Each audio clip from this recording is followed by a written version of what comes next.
Western Division champions. This is a point where I usually say good afternoon, but I want to change that to cold afternoon. It's 28 degrees with the wind chill factor. It's 10 degrees in Philadelphia. At Summerall here with Tom Brookshier. You're close to the Eagles. You know them very well. What do you think? I think they're very worried. They would like to throw away the 42-7 score and get on with this game. In the last half of the year, Kramer has proven that he's a lot like Roger Staubach. He's very good when he is pressured, when he runs outside. They're a good screen team, and the Eagle linebackers will be pressured. A lot of people say that the Vikings perhaps do not belong in this game, but as you look at the second half of the season, only Atlanta had a better record than they did. They were coming on strong at the end, but Grant says we're a better team than we were, obviously. We'll just have to wait and see how much better we are. Wilbert Montgomery is about, he says 145 carries short of last year. He only has 700 yards. He's had 4 different injuries. I think the Eagles would like to run the ball about 40 times. They will try outside, and they not inside. Between the tackles, it's tough against Studwell in this group. And now, let's go to the national anthem, to the field.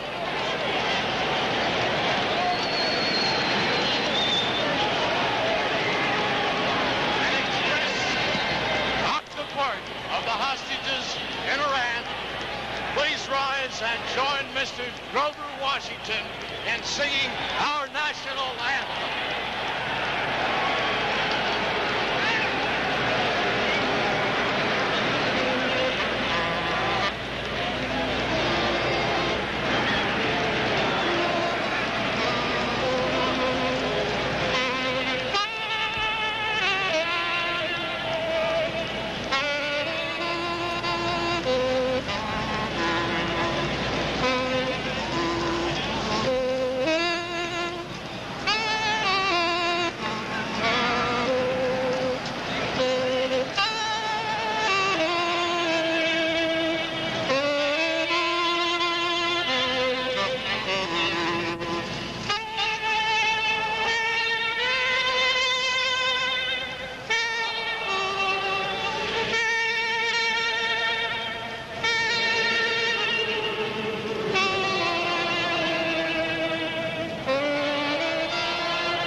Stadium is wild. It's rocking. Tommy, Philadelphia has become this year somewhat a city of champions. Well, a lot of pressure on Billy Cunningham. My buddy says if you can lose 2 or 3 basketball games in a row, you're liable to get fired. After the World Series win by the Phillies, the pressure's on. But, Pat, we should mention one thing. The cornerbacks play very soft for the Minnesota Vikings. If they can get outside with runs, Jaworski should be able to throw. The big problem is going to be who is more physical and who has the turnovers. This team, Minnesota, has lost only 3 fumbles on offense all year. That's incredible. The 2 running backs have handled the ball for Minnesota 475 times and only lost 2 fumbles. Remarkable. And the last part of the year, they've gotten their rushing average over 4 yards a shot. If they can rush the football a little bit, then play action passes for Kramer will be good. If not, it will be a long time because the Eagles can put the pressure on. The referee today is Jim Chunny. Let's go down to him for the coin toss.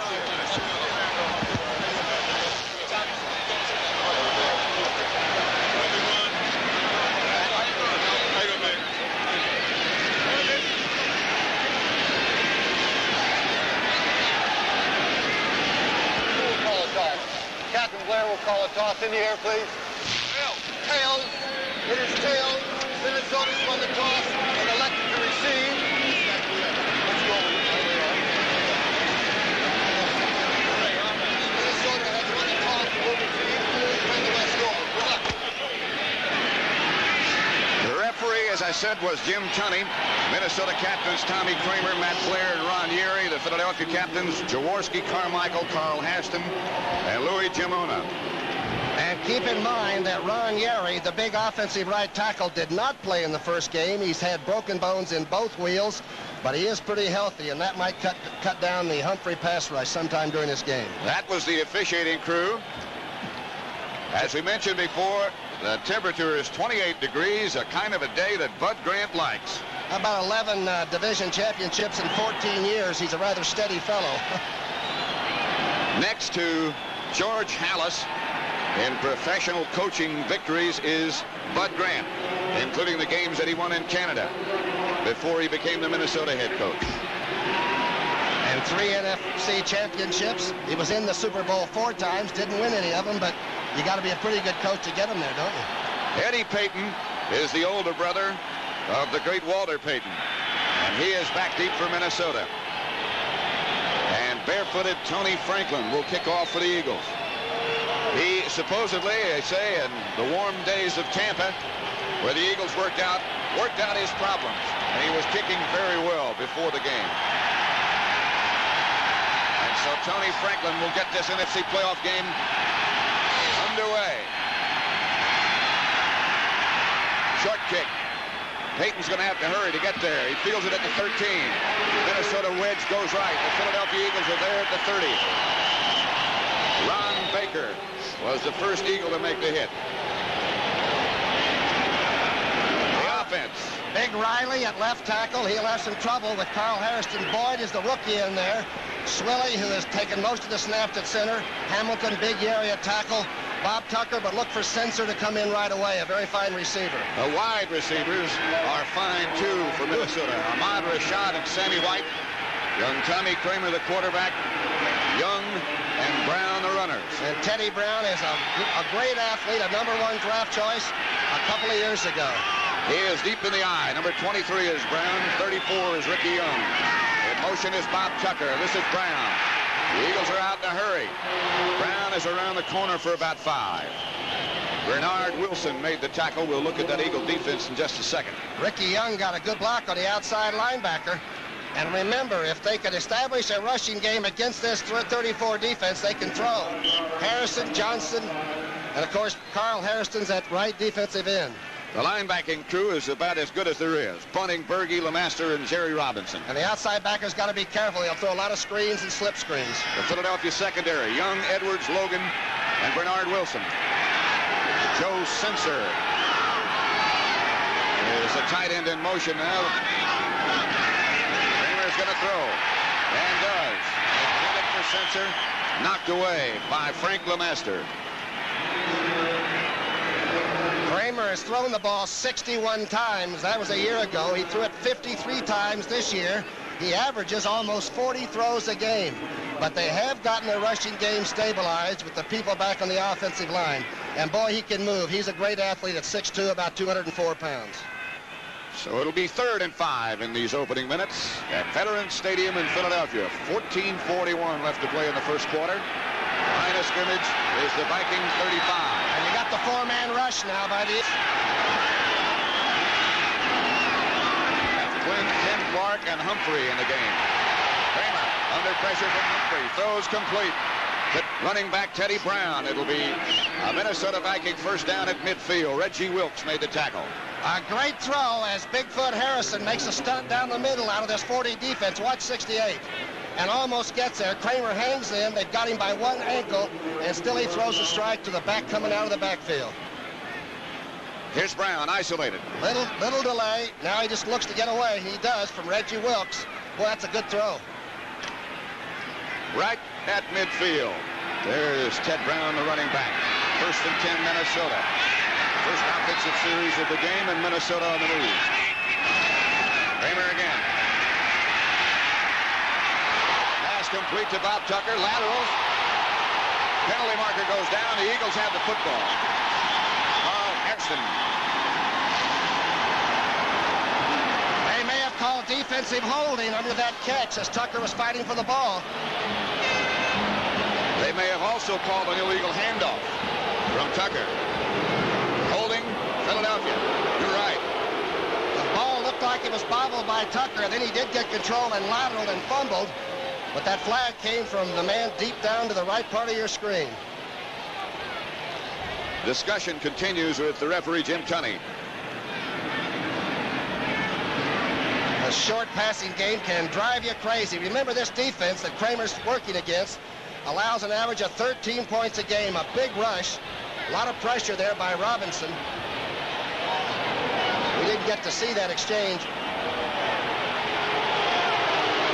We'll see it as soon as they complete their judgment of what the penalty might be.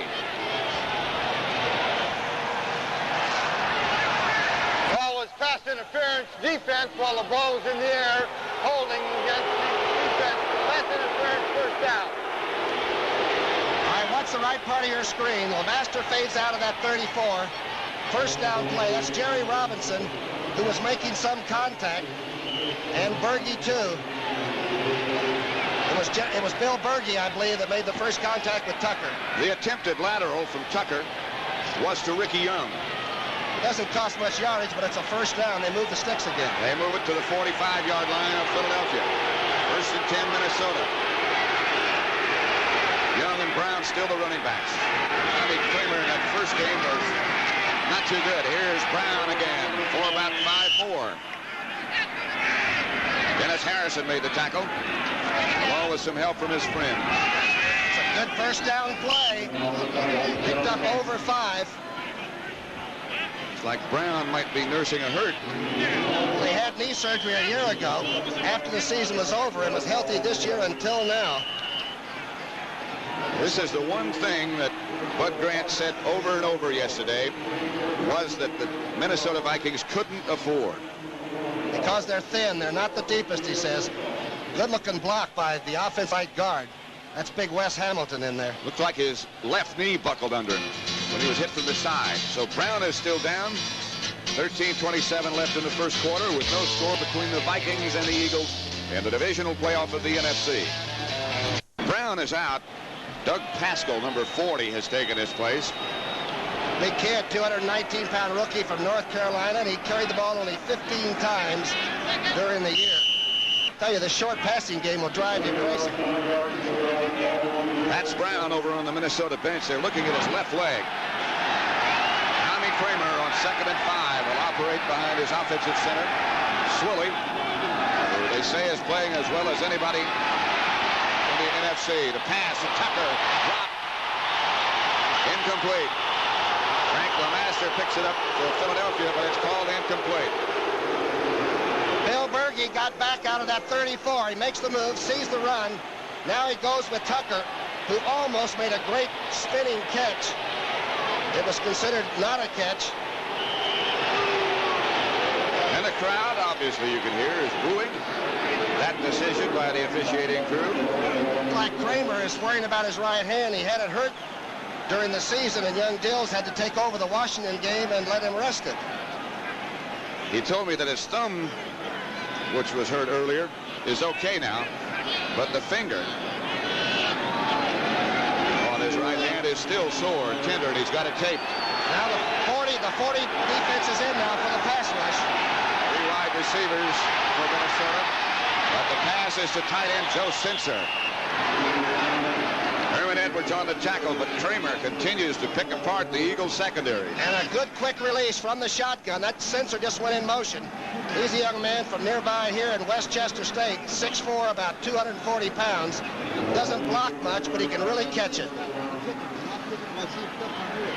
Here he comes now on the isolate. Out of the man in motion, just doesn't drag out. Robinson is very quick, but he didn't cover it that time. He was on the injured reserve list last year. So this actually is his second year of professional competition. Here's Kramer looking deep. Touchdown, Sammy White. Minnesota breaks on top. A strike. Randy Logan was the Philadelphia defender, but Kramer hung it right there for Sammy White. Sammy White ran a post. That's his 54th catch of the year. He doesn't have the great speed, but boy, he has soft hands and great concentration. Again, the offensive line, the big rush by Carl Harrison doesn't get the early release. A great catch, and Logan was too late. And a good-looking drive. Rick Danmeyer with Steve Dills holding. Danmeyer's number 7. Conventional straightaway kicker. That looks funny now, doesn't it? He's missed 7 extra points this year. Didn't miss that one. 7-0 Minnesota. Shock crowd here in Philadelphia. And remember, when you're the underdog and suddenly you get confidence, like a great touchdown in the first drive, you can begin to build something hot. Minnesota 7, Philadelphia nothing. First quarter.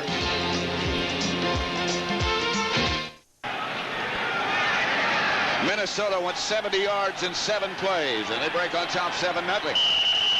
Rick Danmeyer, the kickoff. It's to the right. Billy Canfield's back deep for Philadelphia, takes it at the 15. Minnesota's Canfield. Minnesota's Fred McNeil stops Canfield, I should say. And that's the best kickoff coverage team in the NFL. Good field position for the Eagles, but this team has to warm up all over again. Walters, Perot, Guy Morris, Woody Peoples, and Jerry Sizemore with Keith Prepley, a very good blocking tight end. Ron Jaworski, of course, is the quarterback. Wilbert Montgomery and Leroy Harris, the runners. Harold Carmichael is one wide receiver, and Scott Fitzke in place of Charles Smith.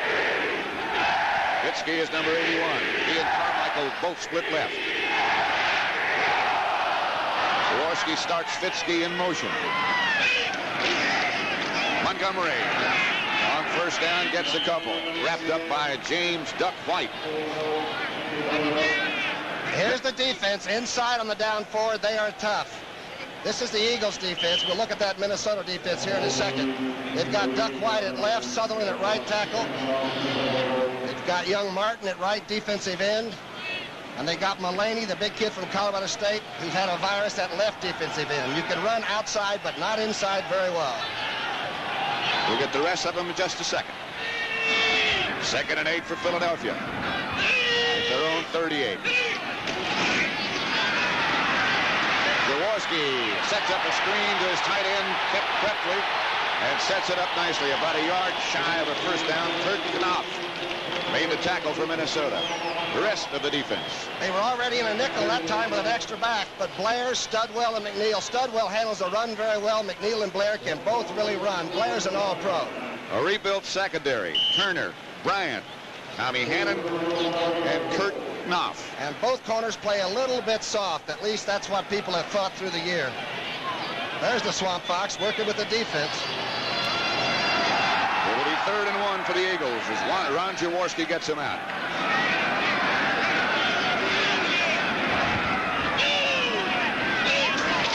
Montgomery. He struggles for just enough, carrying James White for the first down. Matt Blair really filled the hole very quickly. He's the 230-pound linebacker to the left, you'll see. They pulled Woody Peoples. Boy, Studwell came in fast. Studwell's out of Illinois, and he broke Butkus's tackling record, so you know he likes to make contact. Philadelphia first down as they bring the chains out to make sure.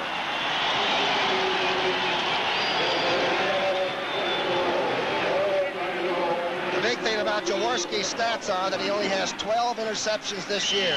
The best year he's ever had. 2nd best year ever for an Eagle quarterback. 2nd behind Sonny Jurgensen. First down at the 46 for Philadelphia. Montgomery again for a couple. Doug Sutherland, first man to hit him. The Thrasher. Remember the purple people? He's the last guy in there. Eller's gone, a couple of years at least.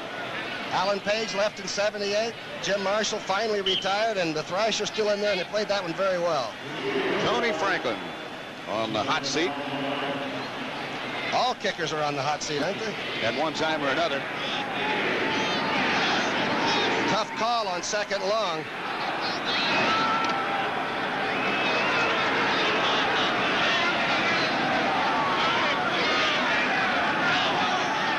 Lead 8 for first. 9.5 minutes left first quarter. They get it out to Montgomery, who breaks away from one tackler, breaks away from another. Montgomery, on strength alone, finally knocked down by Matt Blair. That time Minnesota came with a safety blitz. It was picked up very well. Watch Jaworski read the blitz. Studwell comes. Now the safety man's coming to the left. He dumps it off. Here's where Wilbert Montgomery is great. Breaks 1 tackle, breaks 2 tackles, and now you better get him out of bounds. He got away from both Minnesota safety men. There's Wilbert Montgomery. He caught 50 passes this year, but he's had a knee, a groin pull, a hip pointer, and a concussion against the Dallas Cowboys. He wants to show off today. So far, he's doing it. First down, Philadelphia at the Minnesota 42. Fitzke comes in motion. It'll be Montgomery again. Can't get around the corner. Breaks one tackle again, but James White, number 72, makes sure with help from Tommy Hannon. Johnny Turner, the left cornerback, got up there in a hurry. They're not playing soft today. Turner came up and sort of strung the play out. Blair's still one of the good linebackers. When you get him in position, he is more than a load. He's still very quick. 6'5½", about 230. Billy Campfield comes in. Krepfle comes out. Leroy Harris comes out. Rodney Parker goes in. So they'll operate with 3 wide receivers. Parker's 83. Wide to the left with Carmichael. Fitzke to the other side.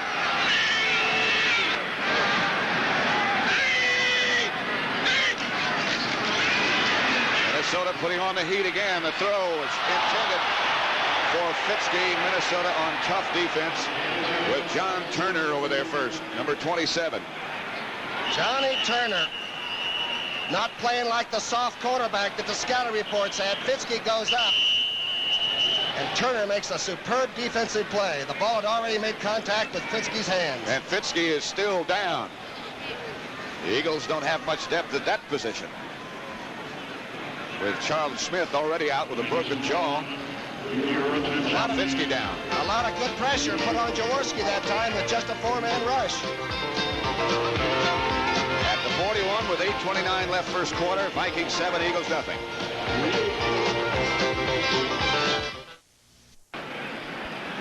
There's a great defensive play by the cornerback. Scott Fitzke stayed down, but has now gotten up and run off to the sideline with no assistance, so that's encouraging. It'll be 3rd and 9 for the Eagles. The Minnesota nickel defense is in there. They go with a 3-man rush, and they blitz. They'll send somebody.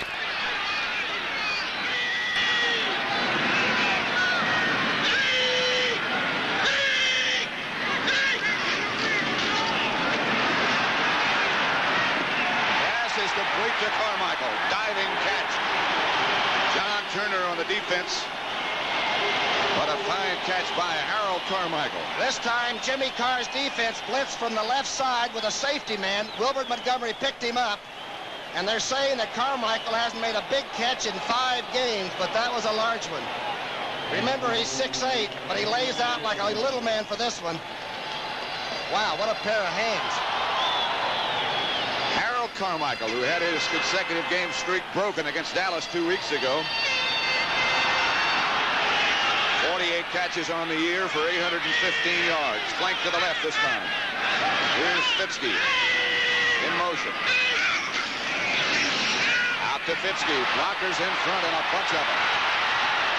Scott Studwell closes on the football and takes him down. Jerry Sizemore, the former All-American from Texas, pulled out in the right tackle spot and just buried the cornerback. This is a slip screen to number 81, the man that just went in motion. Sizemore just buried him. Peoples is out in front. Tommy Hannon finally made that stop.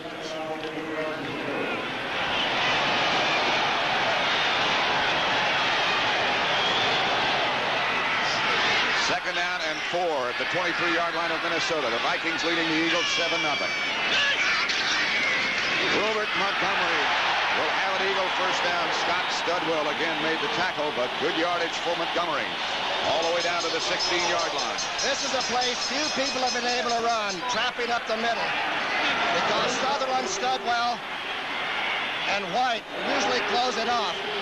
This time White ran around the block of Woody Peoples and opened the hole up.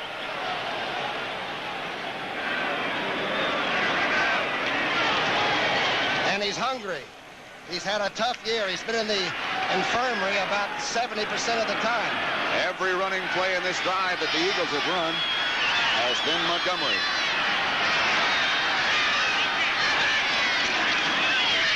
That's still true as Montgomery barrels over the right side for about 5. Fred McNeil, number 54 for Minnesota, on the bottom of the pile. But again, Montgomery gets good yardage. The only remaining back, and it's straight out of the right side. They had a wing back that time, 2 tight ends with a wing back. Spagnola and Krepley in together. They ran right to the strong side of the formation. 6 yards for Montgomery. His 6th carry. It'll be 2nd and 4 at the 10, just outside the 10. 18 yards for Montgomery on 6 carries.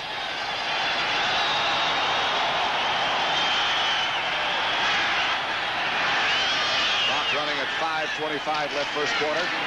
Montgomery gets another touch and barrels near an Eagle first down. Tommy Hannon, the safety man, had to make the tackle. 5 of the people that beat the Vikings this year rushed for 180 yards or more. Plus, while you're rushing the football, Tommy Kramer doesn't have a chance to operate.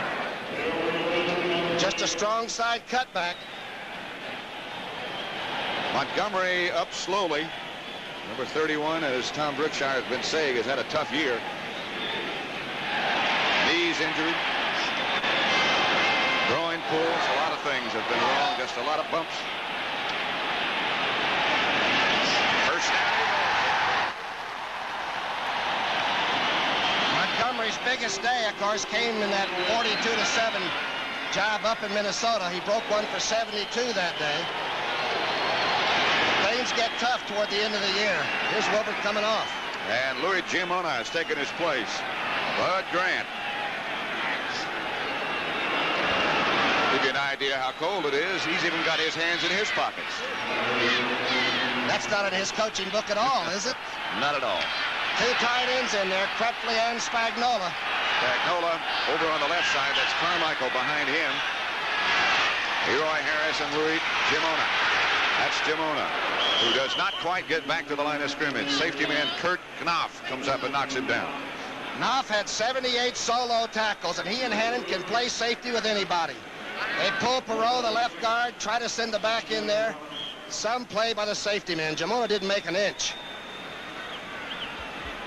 Talk about the sudden stop at the end of a fast, quick move. That is some play. Boy, that's technique. Montgomery is back in now.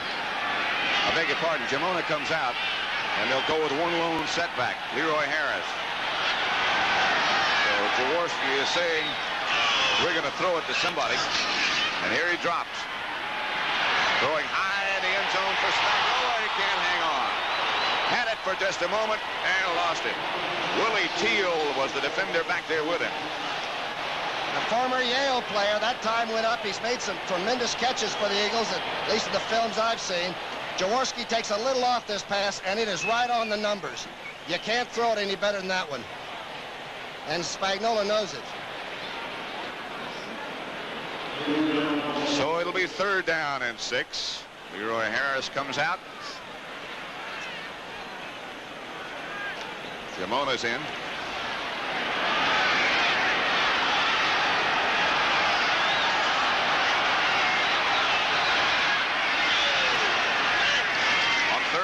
Giamona swings wide to the right, and he is hit again right at the line of scrimmage. And we'll see Tony Franklin. Scott Studwell is out there quickly. They run to the weak side of the formation. Everybody was anticipating pass except the Minnesota Vikings. Good defense again. Sizemore can't make the block. I believe it was Blair out there that made first contact, and then Studwell. And Studwell, number 55, makes solid contact. Watch the end of this. Studwell just keeps coming from the middle and fills it. Good play by Blair, too. So Tony Franklin with Jaworski holding from 24 yards out. He's 13 of 20 out to the 39. Blocked, as the Vikings so often do. And Minnesota will take over. The Eagles kept the ball a long time and got nothing for it. They do this for a living. Let's see the block. Let's see the kick. It won't make any difference because Sensor and Blair stand behind that defensive line, and they get penetration and both make the jump.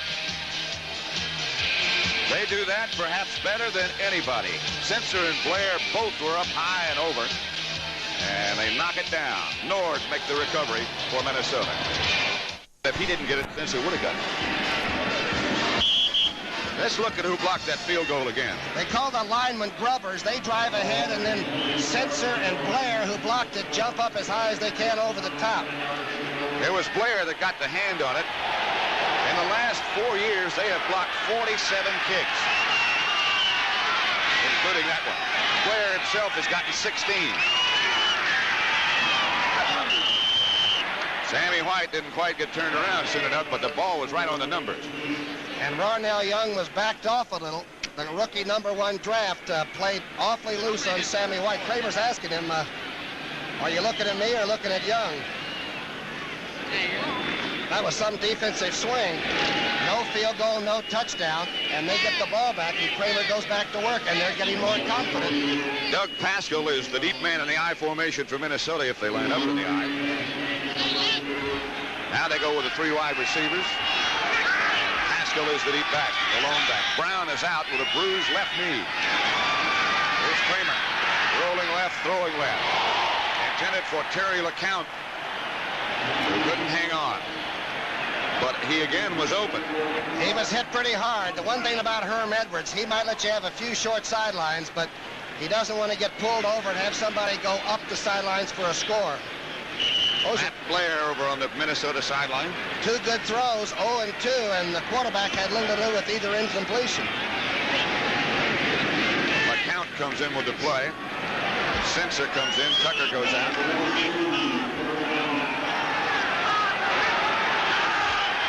Sensor's really a good pass receiver, number 81. Eagle rush team is in. Kramer comes away. Humphrey has him, and Humphrey slings him down. Claude Humphrey. That's his 16th sack of the year, and he only comes in usually on passing situations. The left part of your screen. Number 87 working against Ron Yeri, about 268-pounder. Gets his back turned and gets a hold of the quarterback. That's the 4th time. He had 3 sacks in the first game against Minnesota. Minnesota kicker is Greg Coleman. Back deep for Philadelphia, Gemona. Dick Vermeil's nephew. Coleman standing just about 2 yards in front of the end zone line. Number 8's going to have some pressure on him here.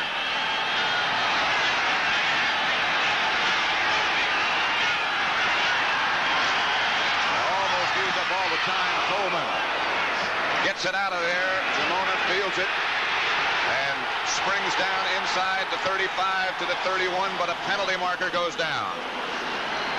LeCount thinks he got clipped by number 83. That would be Rodney Parker. And, you know, Zach Henderson almost blocked that punt. Here's Gemona's return. He doesn't weigh over 176 pounds, including his broken nose. Makes one person miss.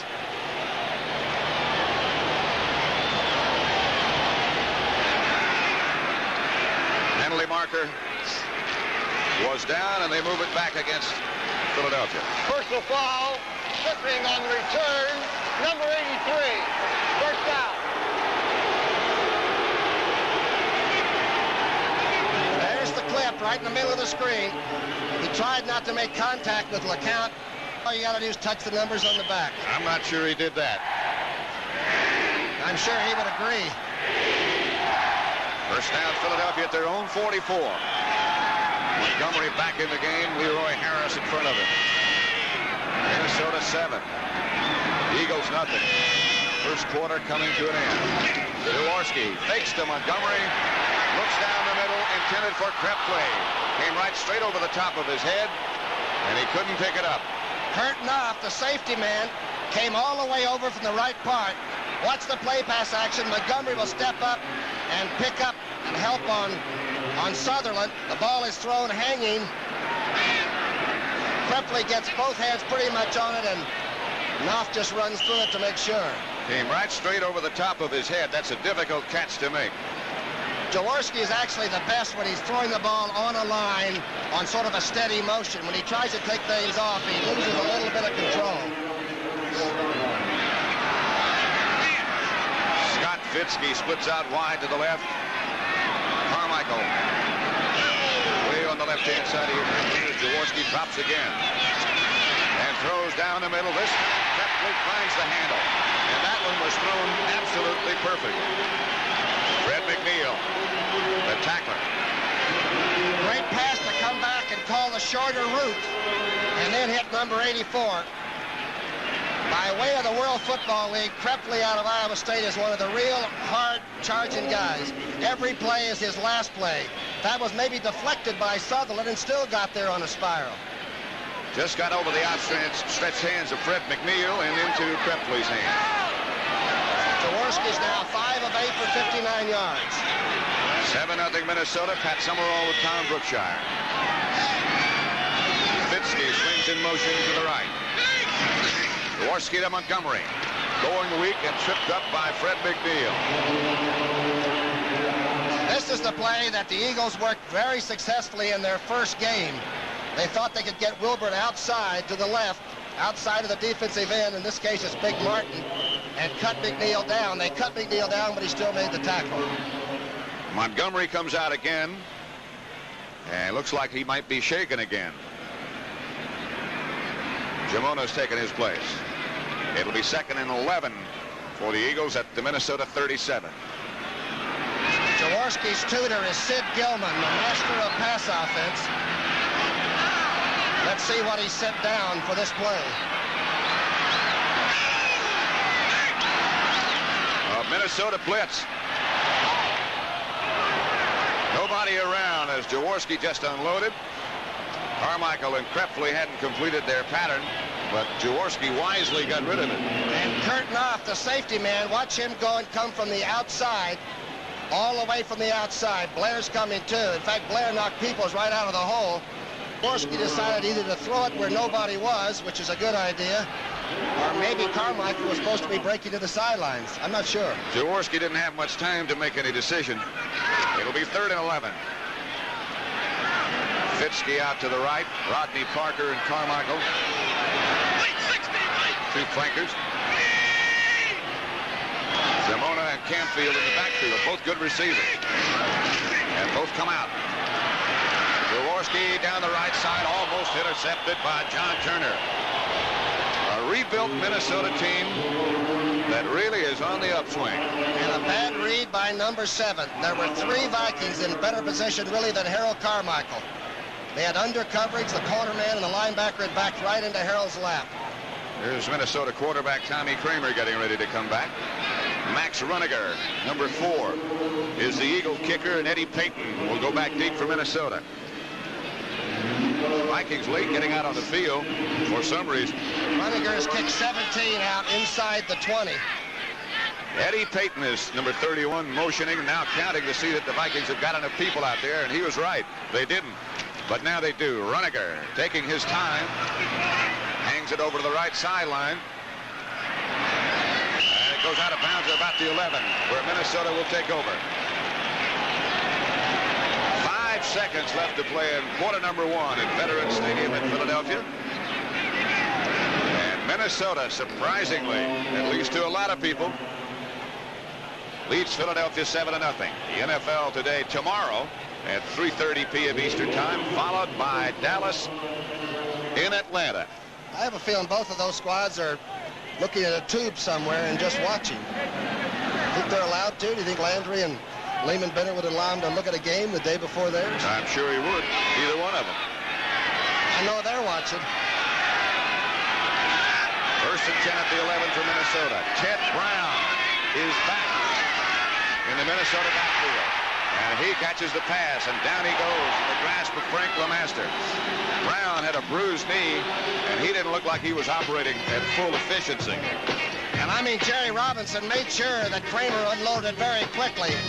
Watch number 56. Hello. Into 1. The NFL on CBS. Today's playoff game is sponsored by Ford and your local Ford dealer, who invite you to test drive the new 1981 Ford cars and trucks. And by Light Beer, everything you always wanted in a beer and less.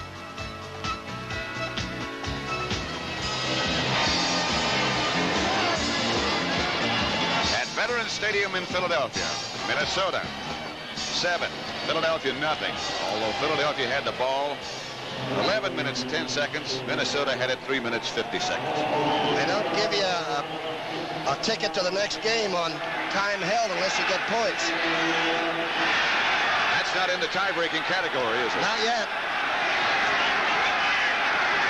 Second down for Minnesota. They need 11. They're backed up to their own 10-yard line as Kramer throws under heavy pressure, but has his running back Ricky Young open for about 6 yards. Randy Logan up to make the tackle, but they were after Tommy Kramer. Kramer uses everybody. It's the Bud Grant offense, and Burns, of course, is the guy that puts it together. They use both backs, 3 receivers at least, and Kramer picked out the right one. Ricky Young, by the way, was the backfield mate of Walter Payton down at Jackson. They must have won every game. I don't know why they didn't if they didn't. It'll be 3rd and 2 at the 18. Tommy Kramer, one of 11 children. Kramer, Young again. Shy of a first down, I think. Or an incomplete pass. Roynell Young, the young quarterback, was there.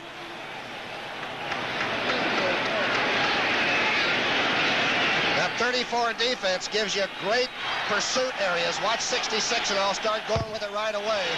And they play this pass just like it's a run. There's Robinson in there too. Young made the first contact. And Greg Coleman, number 8. The Minnesota punter is in, standing at his own 5-yard line. Louis Gemona is deep for the Eagles. They have 9 men up on the line. They're trying to show them rush. Coleman gets off a shank. Bounces over the head of everybody and rolls.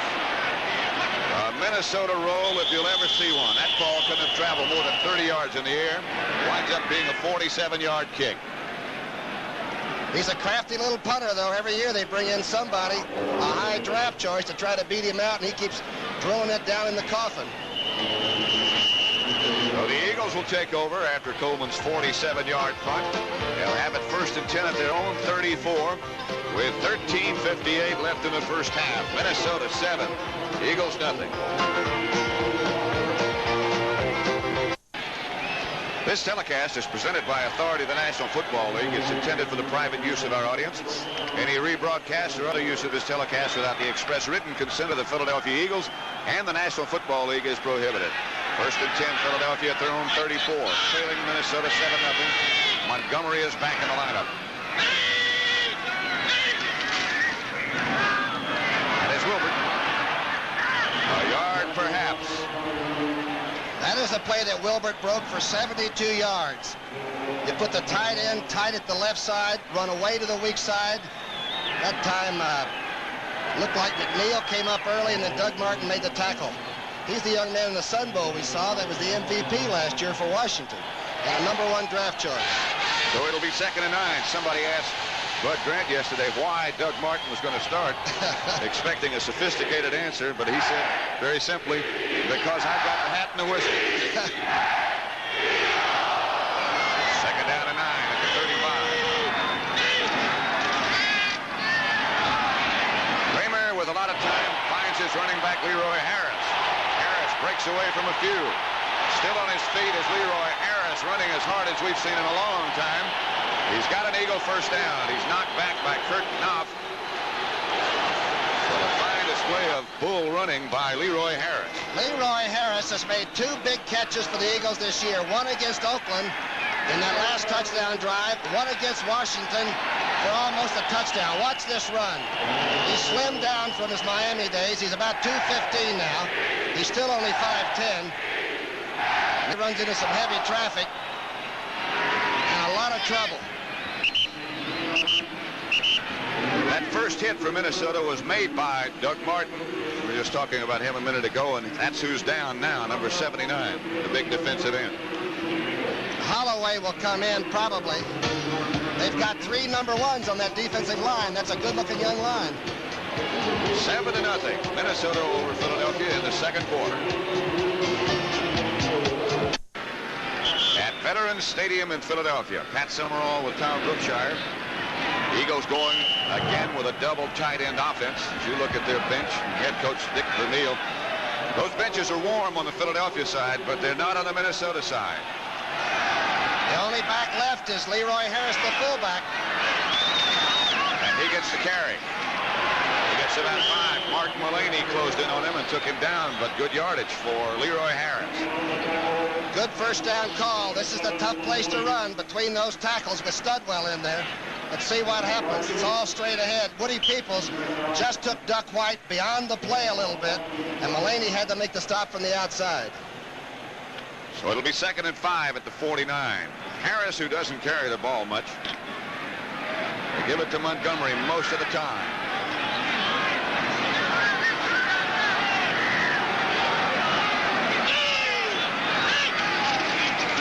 Jaworski pumps, looking for Carmichael. Overthrown by about 10 yards. Bobby Bryant back there with Carmichael. Now you have strange winds that come into this Veterans Stadium. They come in and circle, and you never know where they are. That time, though, I think Ron, who is really pumped up, just airmailed it. He's been a little bit tight. He usually gets a little bit better as the game goes on about his relaxation and release. But don't be fooled by that, because it comes down, and sometimes there's no breeze at all down on the playing field. They were talking about winds being as high as 30 miles an hour today, and nowhere near that velocity. And in fact, before the game down in the field, it didn't seem very windy at all. Parker, flank to the right. Somebody in the Philadelphia line moved too quickly. Minnesota came with a 3-man front, and they began to agitate on the line of scrimmage. I believe it was Blair faking the blitz.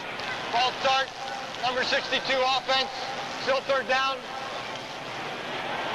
Hero, the left guard. Only in his 2nd year.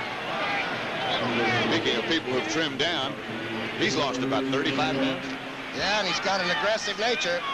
When Duck White made a false move, which you can do on defense, he jumped.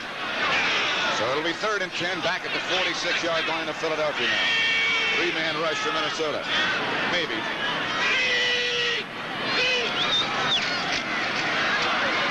Jaworski going deep again. Intended again. This time for Fitzke. And again, a little long. Bobby Bryant back there with Fitzke. Ron Jaworski is now 6 of 13. And very well covered that time. Fitzke's a young Penn Stater who's coming off a broken leg earlier in the year. And I don't think he's full speed yet. Eddie Payton back deep for Minnesota. Eagles throw out formation to John Shira, and they come up with a clutch first down. Max Runniger's first pass of the year. And while it didn't look like Van Brocklin or Bobby Lane or Kramer or Jaworski, I'll be darned if it didn't get there. Shira wide open. Penalty marker down. Could be face mask. And Shira has a broken hand that he broke against Dallas. Boy, there's a good official. Tunney's getting the officials away, the line judge away, so he can talk in peace. Imagine he had a lot of people yelling at him over by the Minnesota bench. I mean, the Eagle bench. And Blair's yelling at him, too. Where did Shira come from? He came from UCLA, then went to Canada. The Bears had the draft rights. And actually, the Eagles got him by way of Tampa Bay. It looks like the Vikings got the call.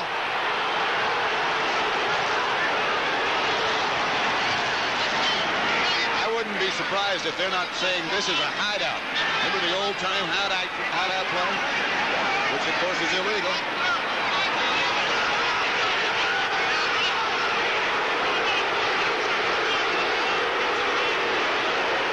Dick Vermeil was just fined $2,000 after the Dallas game. And he has really given Jim Tunney a piece of his mind. I'll bet you that's what this is. They're saying that he was lining up over where the Minnesota players couldn't see him, blending in with the rest of the Eagle players. We used used to hide people in long grass, but I haven't seen the sleeper play in a long time. And the argument continues.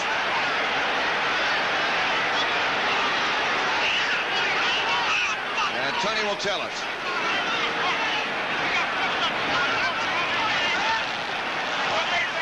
Sorry for the delay. We have 2 fouls. Personal foul on 45 at the end of the run.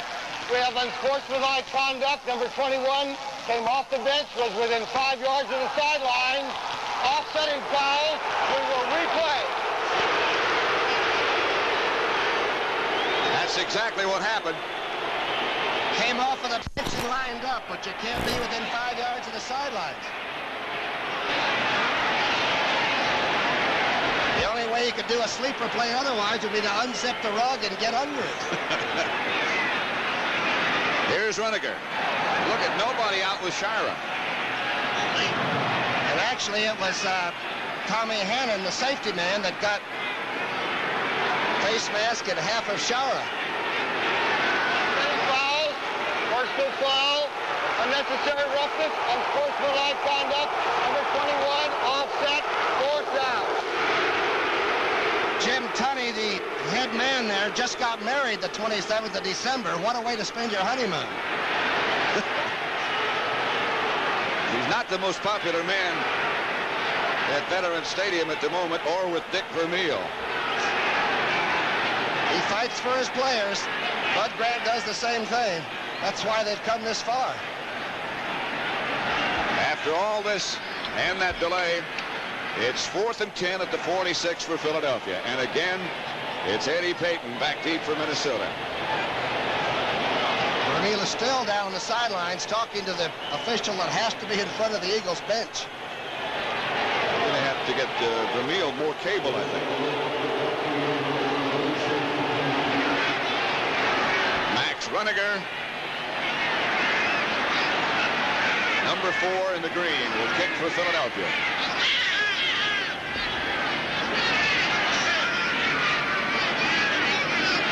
Eagles taking a lot of time. 4 seconds left on that 30-second clock, and now they get it underway. Runiger with a line drive, good kick that hangs up there a long time. Eddie Payton. Payton with some room out to the 30, where Minnesota will take over. 41-yard punt by Runiger.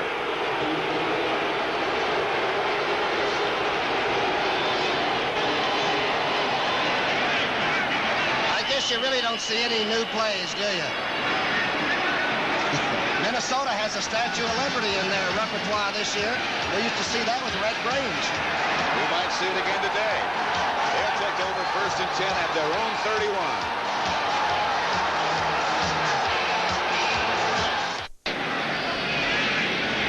31. In the middle of that mass of humanity is head coach Dick Vermeil of the Eagles, who is still upset over things.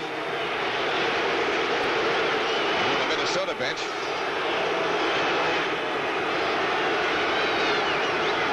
Sammy White out of the backfield in motion as Kramer's going to put it up again. And does. Has a man open, Ricky Young. Ricky Young breaks away almost. Minnesota 1st down. Bernard Wilson made the tackle, and Kramer is throwing strikes. From San Diego to Minnesota, and then Ricky Young has caught everything thrown to him. The roll right, the quick setup. Boy, Kramer does get it on its way in a hurry. That's Bernard Wilson making the stop and almost needing help. So the Vikings move into Eagle territory. Here's Young. And you're right, they use them all, don't they? Kramer is 7 of 11 now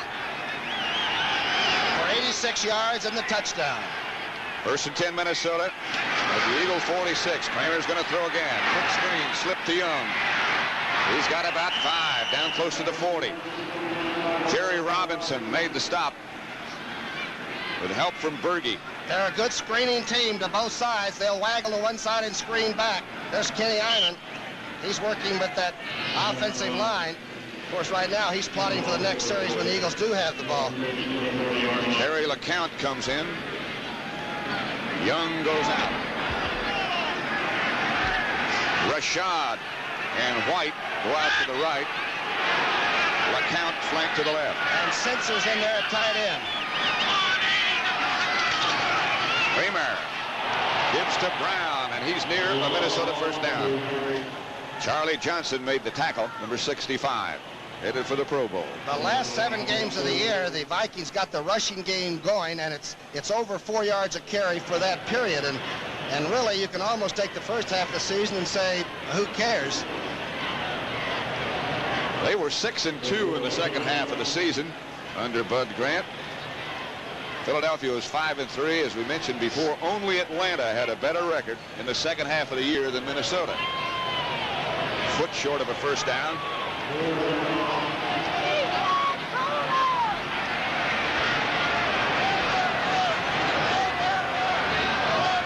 Not many Vikings sitting on the hot bench over there, or cooled off bench that in their Grant case, has. yeah, it's a cold bench. It's probably colder than walking around.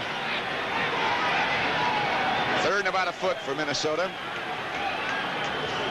At the Eagle 36. Brown, who had to leave the game and go to the locker room earlier, has returned and carried the football. 3 tight ends. Minnesota. He might have gotten the first down, but it's going to be close. It was Brown again. It's awfully close. The Eagles were the 3rd best team against 3rd down conversions. Obviously, they weren't all 3rd and a foot, but that was some defensive charge. Let's see who was under the bottom there. That's Bigfoot Harrison in there, 68. They get him off of there, but it looks like Carl Harrison and company blocked it off pretty well. Robinson, I think, made the first contact with Brown. And that's 4th and about a foot. The Vikings want to go for it. Robert Miller, number 35, comes into the Minnesota running scheme of things. Ricky Young goes out. And again, the Vikings will try it. They lead 7-0. 9-10 left in the first half. That's Miller. And he got the first down, but barely. Carl Harrison submarined the whole thing. But it's a first down, Minnesota. Short yardage on both sides of the line of scrimmage. A wing back up on the top right of your screen. Good penetration. Looked like Brown actually made the hole that Miller filled for the first. Brown, the lead blocker. And you're right. It's going to be close, but it looked like he got it.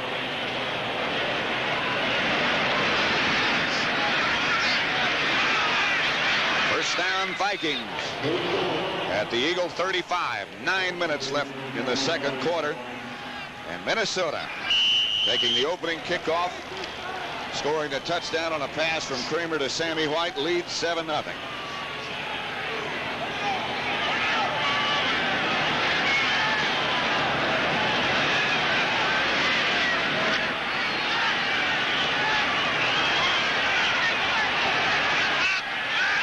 Rashad and White, Yes. both to the left, starting White in motion. Rashad hasn't caught a ball yet. Pass complete. I believe that's Ted Brown that made the catch. That's Brown's 5th catch. He's got good speed. He once ran the 60-yard dash in 6-1. I can remember when that was the world's record. North Carolina State. He went 62 against Detroit and outran the whole secondary. This time he just turns in, gets hit a pretty hard lick By Bunting and Berge. And early in the game, we thought he wasn't able to come back.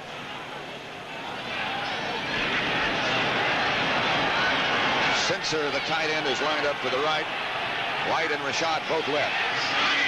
Kramer has the first down at the Eagle 23. Pitches back to Ricky Young. Young trying to get around the corner. Nothing doing. Maybe a couple. Robinson, the first man there. Great play on the outside. Ronell Young supports very well.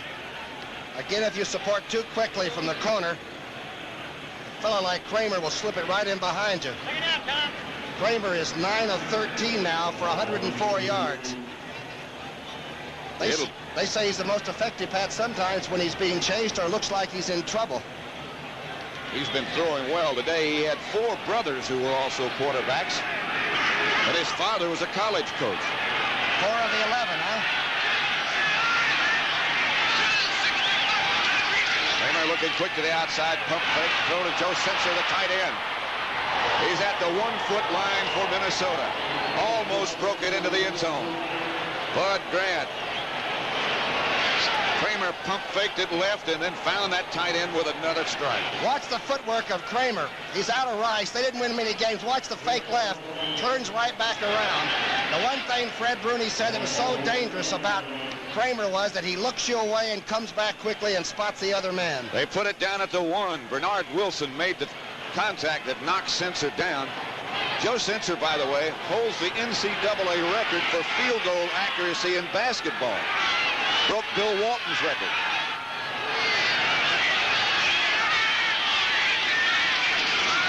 Young. Just short, I think. About a foot.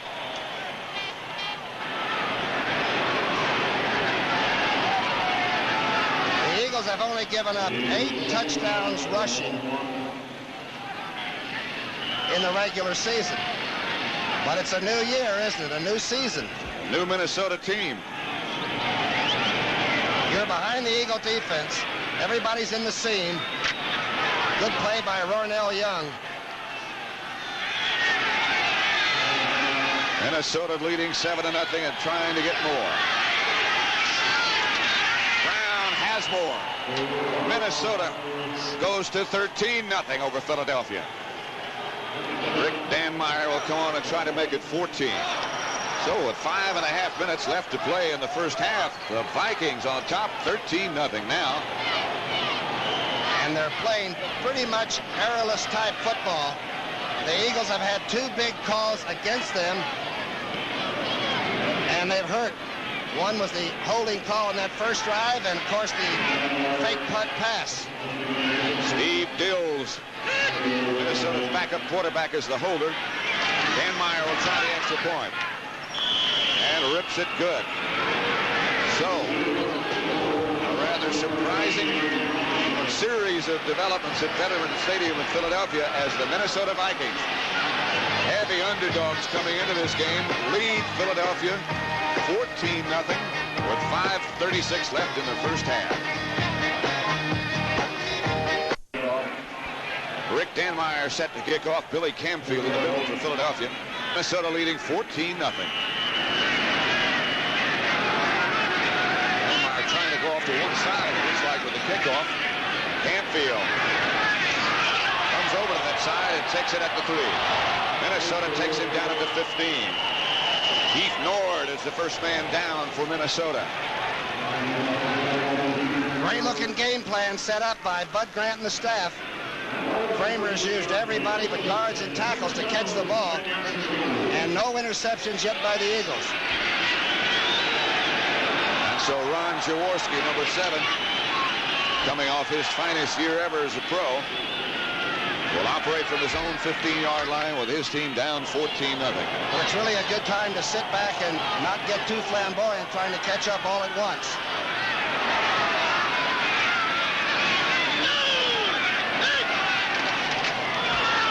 Montgomery with a little bit of running room this time. James White, the first Minnesota defender to make contact.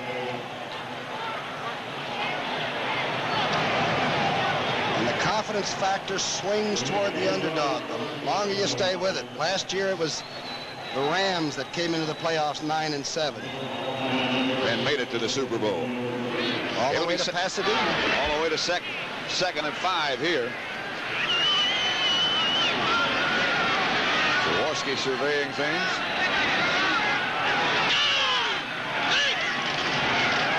Dropping and throwing outside Carmichael, who makes the catch. John Turner, the tackler, but it's a first down Philadelphia. By the way, at the half, we'll have 2 of the best quarterbacks ever to play this game, Roger Staubach and Terry Bradshaw, and their thoughts on the first half. I know that Roger, before the game, thought that Minnesota was going to win. He also threw the ball around while people were warming up. It looked like he maybe should have been in one of the uniforms. And also at the half, Brent Musburger will be talking with the Atlanta wide receiver, Wallace Francis. Dallas and Atlanta tomorrow, of course. 1st and 10, Philadelphia.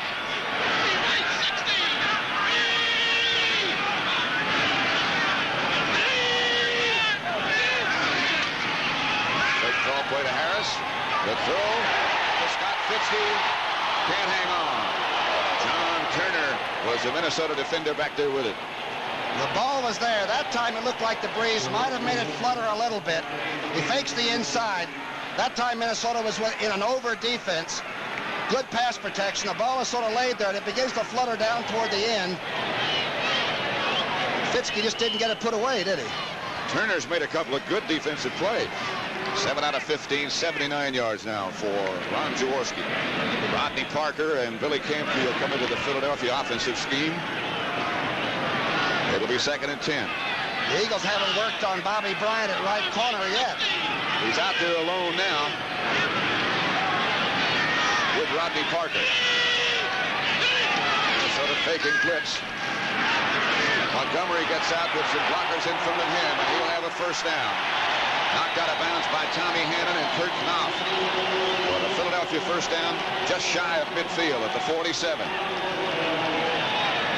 Good-looking offensive play, and the line really gets downfield on this. They'll set up. Ron is going outside on that slip screen right away. This was intended. Petey Perot gets a good number 62. Morris is in front to center. Wilbert doesn't get a chance to use his block because he's at a full head of steam. So the Eagles, starting at their own 15-yard line, have moved up to the 47 now. Leroy Harris, the lone setback. Minnesota up 14-0.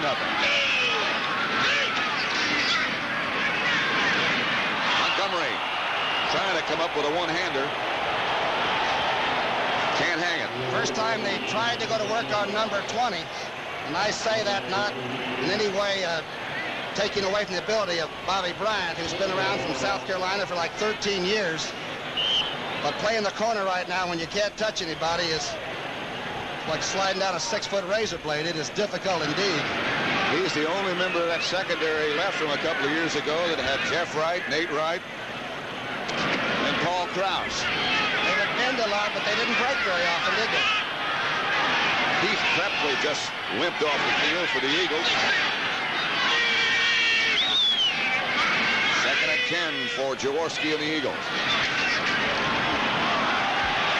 Jaworski has Billy Campfield. Incomplete. He had it and dropped it. Kurt Knopf, the safety man, just took it away. Campfield had it sewed up. And Knopf just hit him a shot. And he's hurt. Billy Campfield, and let's look at him hit in action. The young man from Kansas comes in on the passing situations. This time Fitzke tried to tie up the corner Bryant and open this up down the middle. Just a good play by the safety man. Both of those safety men will hit. That player might have got a hand on that ball just before it got there. At any rate, it's still 14-0 Minnesota.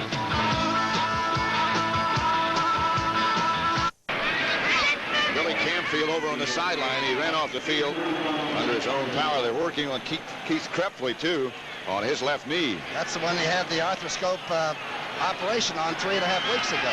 3rd and 10 for the Eagles. There's Krepley up walking around.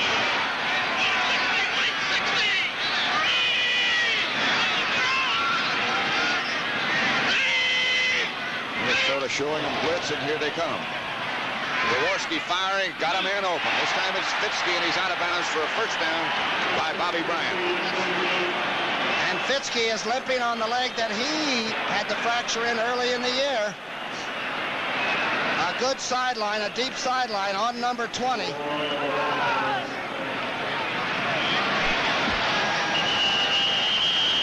Out of Penn State, got the soft hands. Some said he wasn't quick enough, but he is. He ran a 9.600 in high school. That's quick enough. Boy, Sutherland put on a lot of pressure. Good throw by Jaworski, and Bobby Bryant actually fell down, making the coverage. Something gave way just before he went out of bounds, not as a result of a hit. That looks like it might be an Achilles tendon.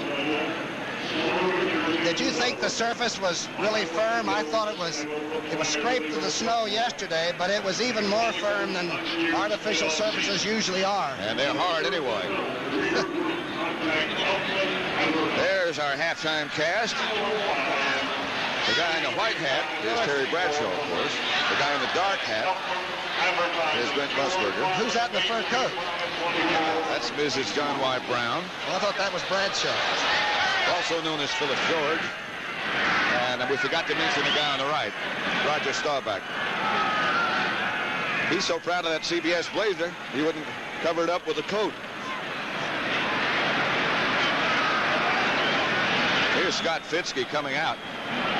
Watch something give way just before he goes out of bounds. Steps off with his left foot there.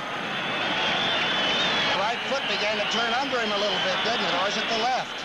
I think it's the left that gave way. That's the one he spun on to get out of bounds with. He got the Eagle first down at the 40. Tomorrow, the NFL today starts at 3:30 p.m. Eastern Time in Atlanta, followed by the Cowboys and the Falcons. That place will be rocking tomorrow. Fitzke being carried to the locker room.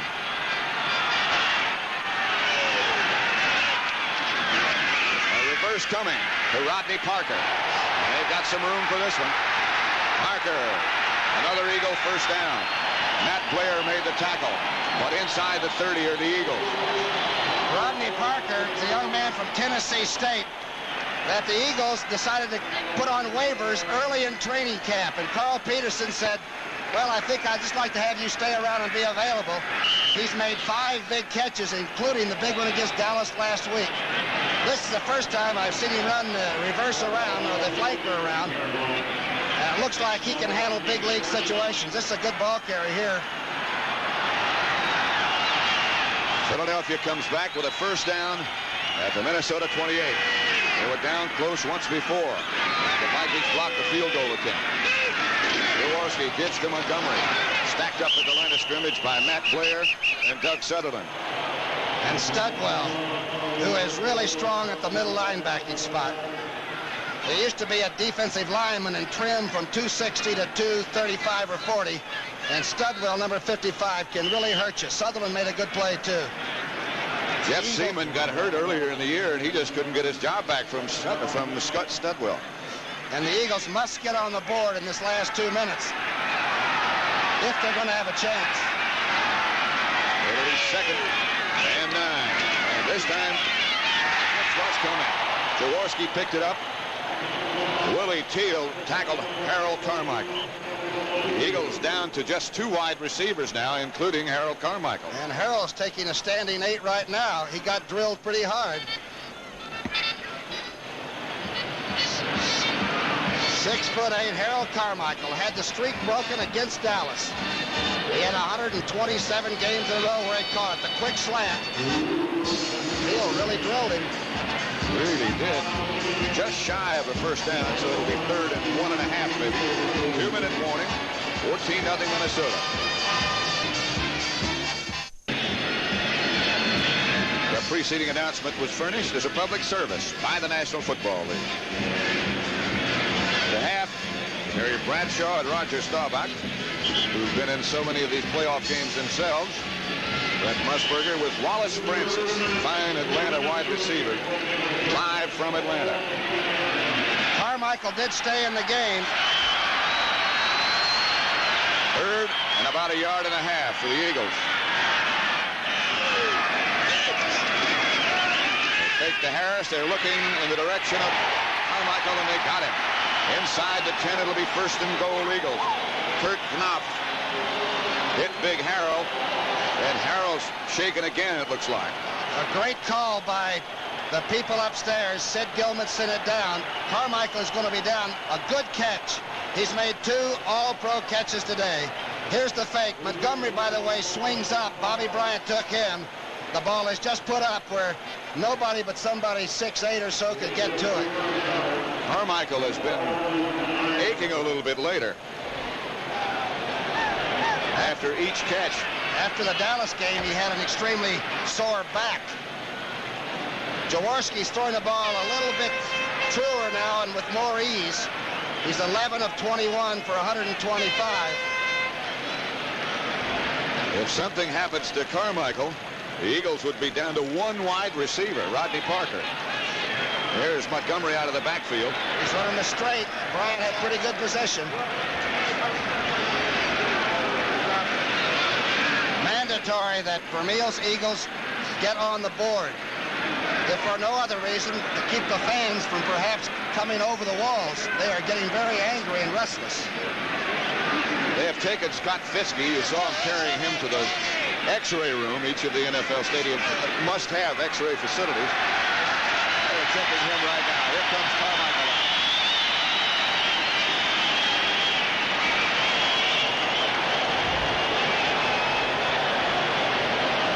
A play or two, and I wouldn't be a bit surprised to see Harold Carmichael back in there. He's a tremendous target in the end zone.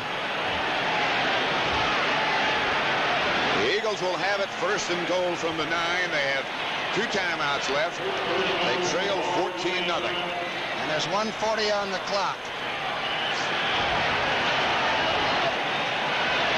Viking defense has really been stubborn and reflecting their coach. Basic but tough. Montgomery, Leroy Harris, the 2 setbacks.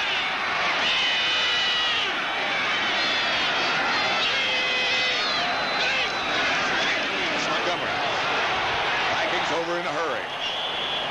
Scott Studwell, number 55, was the first one there. The Eagles thought they could run outside left a little bit, outside right sometimes, but they have been closed off on this. Watch number 55. Morris goes through trying to get part of him. Studwell is already on the way, and now it's a parallel race. Montgomery tries to take advantage of Perot's block, and there's Studwell. And Carmichael has re-entered the Eagle lineup. Second and goal from the 9.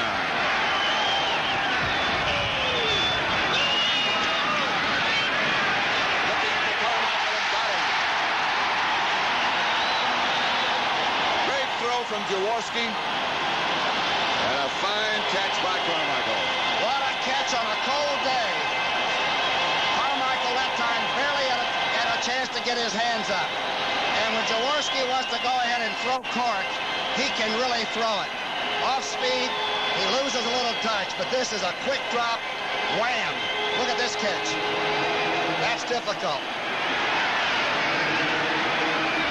Carmichael now has caught 5 passes, including that one for a touchdown. Tony Franklin, with Jaworski holding, will try to have the extra point. And he does. Minnesota lead is cut from 14-0 to 14-7. Watch that catch again. I just looked next door, and Sid Gilman had the first grin on his face of the day. The ball is really thrown. It's hot. It's also brought the fans up off their seats.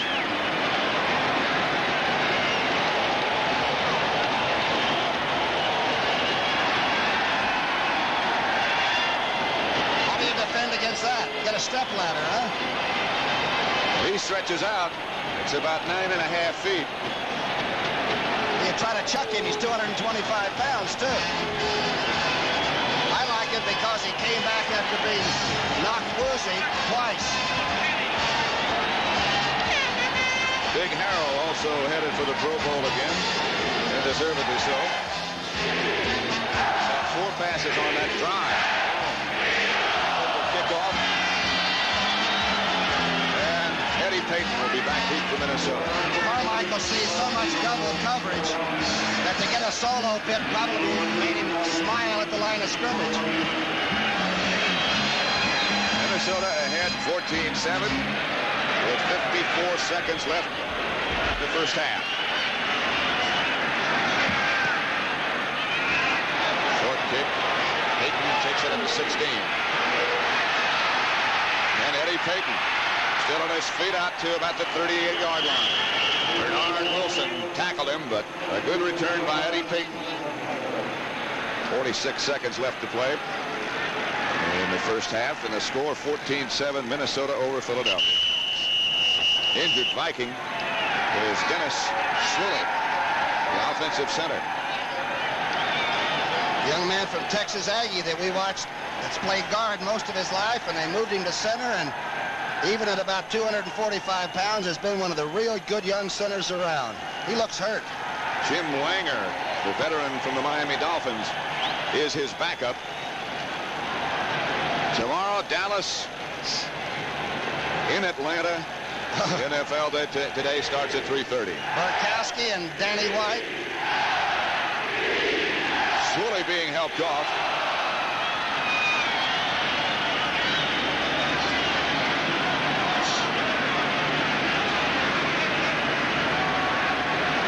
Jim Wanger will take his place on the offense for Minnesota. 23-yard kickoff return by Eddie Payton.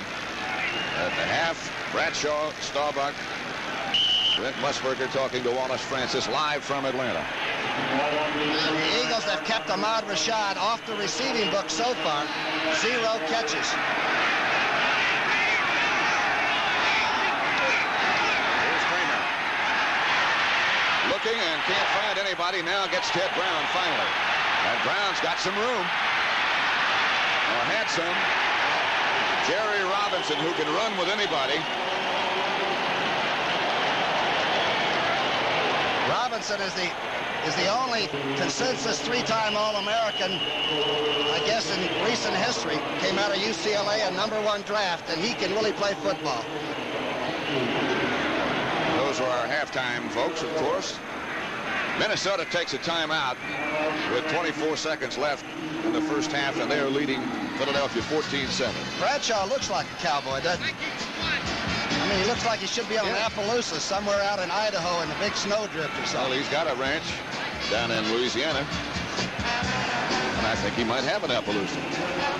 That was the first #1 draft choice that Vermeil and Carl Peterson and Jimmy Murray and company ever had since they had taken over here. And he's got to be one of the great. He used to play nose guard in high school and then tight end on offense.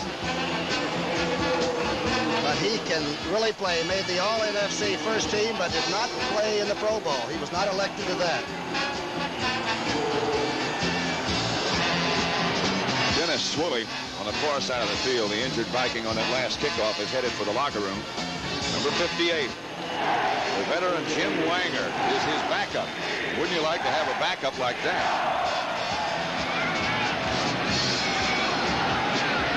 Kramer's 11 of 15 for 126 yards and the touchdown pass.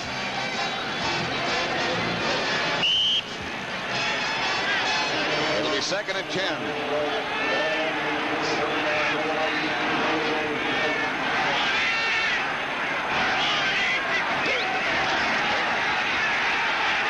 Pressure, but throwing intended for White and almost intercepted by Randy Logan. Intended for Sammy White. And I mean, the pressure came right up the middle out of the 4-man rush, and Kramer threw it almost through the defensive rush. Again, in a drop-back situation, Kramer might be able to be handled, but when he sprints out, he's a lot better. Watch this rush. They push it right back in his face. Ball should have been picked off. Randy Logan was number 41 who had the chance. Doug Pascal was the lone Minnesota running back. Kramer looking deep for Rashad. Knocked away at the last second by Richard Blackmore, who came up with that big interception against Dallas 2 weeks ago. Rashad is not on the books yet. He's caught 319 passes in 5 seasons. What a choice that was by the Vikes. They gave up Lertzema and a 4th-round draft to Seattle to get Ahmad Rashad. Kramer. The Vikings snapped it too soon, I guess. I don't know what the problem was. And the referee just hit the kicker, Greg Coleman, in the face. Only Jim Tunney could get away with that. He was trying to make the signal. And watch Greg Coleman walk into this one. That's right. Do we penalize him? Illegal procedure. Minnesota. Ball put in play before declared ready. Still 4th down. There's been a big switch in the emotional factor in this game, and we saw that the Eagles can go in at halftime, as they did against Dallas, and come back out a different squad. Greg Coleman back to kick. That's Jamona back for the Eagles.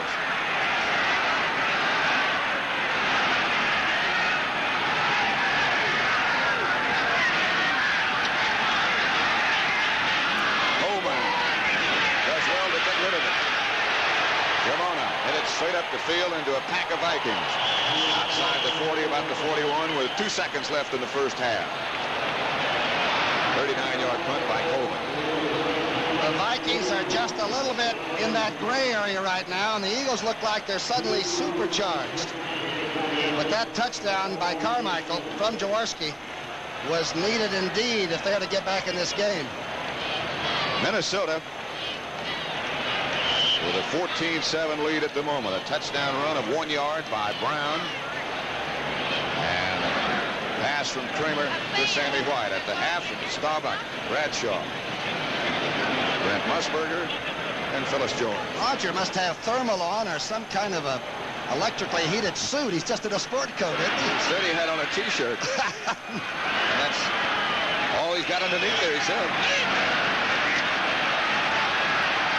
The rush by Mulaney. Jaworski gets away from it, throwing to Carmichael. Can't come down with it.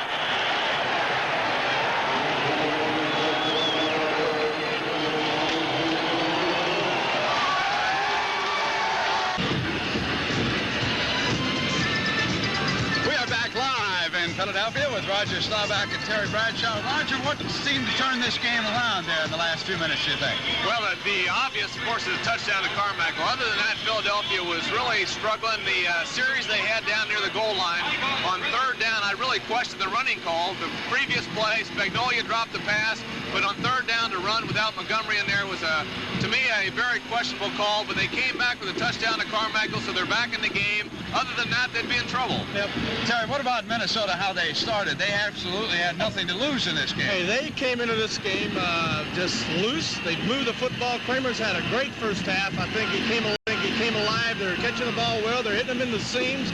They've done some neat little things. They haven't really tried to run the football yet. I'm surprised at how flat Philadelphia's been in the first half. Until they got the touchdown, it was Minnesota's ball game all the way. And it'd be interesting now to see what happens in the second half. But Philadelphia's a good second half team, remember, against Dallas and San Diego. So you never know what's going to happen in the second half of the NFL. And, of course, that was Sammy White catching a pass in the end zone, which scored a touchdown. And then there was a drop pass that also played a big factor here in the first half. John Spagnola. Here's the one. That's right, Brent. This is a big one right here. This would have given them 7, and they dropped it. They came back on the next play, though, and ran the football, which just stymied me. Then they had the blocked field goal. So that little series right there was a big factor until Carmichael caught the pass before the half. Plus the blocked field goal. Well, let's talk about that blocked field goal, because Minnesota always comes up with big plays in that situation. Oh, they're famous for that. I remember a playoff a few years back against L.A. L.A. had the game under control. Well, they started to have it under control, and Minnesota blocked the kick, and here again they blocked one. So Minnesota through the years has really been special in this area, blocking punts and also extra points and field goals. Now, here was the moment of high controversy. I love this. Off the fake punt, throwing to Shara over here, and there were offsetting penalties on this call because it was also unsportsmanlike conduct. Appeared to be a face mask penalty. The officials did not say. Now, I was down on the sideline when this occurred, and I must tell you that as soon as the pass was thrown, the Minnesota Viking bench, the coaches, just jumped up to a man, and the rule book, of course, says that you must line up at least 6 yards away from your bench in that situation. Had they been further away from the Eagle bench, then you could have used it. Hey, I thought it was great when they send 2 guys on and send 3 off, like they do it in college. You know, I did not know the rules, and I think you got to credit Minnesota's coaching staff for really being on top of the rules and picking that up, and then convincing them here in Philadelphia, hey, you guys, you made a mistake, and you know we won't. Convince them, indeed, they did. You ever seen anything like that, Raj? Well, I honestly did. We had a play like that in college. We had a sleeper play against Pittsburgh one year, and the receiver was so wide open, I felt guilty throwing it to him. After the game, Coach Hart said we didn't have it, and I was describing the whole play to him. So we really got trouble for that. One of your greatest moments was against Minnesota, remember? And I'll never forget it, that beautiful helmet. Yeah, Minnesota will never Well, Minnesota had their Hail Mary at the end of the year, of course, against Cleveland. A fantastic. I feel Minnesota's played well the second half of the year. The psychology was in their favor going in the game being underdogs, but they've played well, and as underdogs, when you play well, you're in the game, and I thought they'd be in it today, and they're doing a heck of a job. Okay, well, there's another big game, of course, and that takes place tomorrow, and we're going to come back and talk to Wallace Francis of the Atlanta Falcons, and we matched against the Dallas Cowboys as the NFL Today continues on CBS after these messages from your local stations.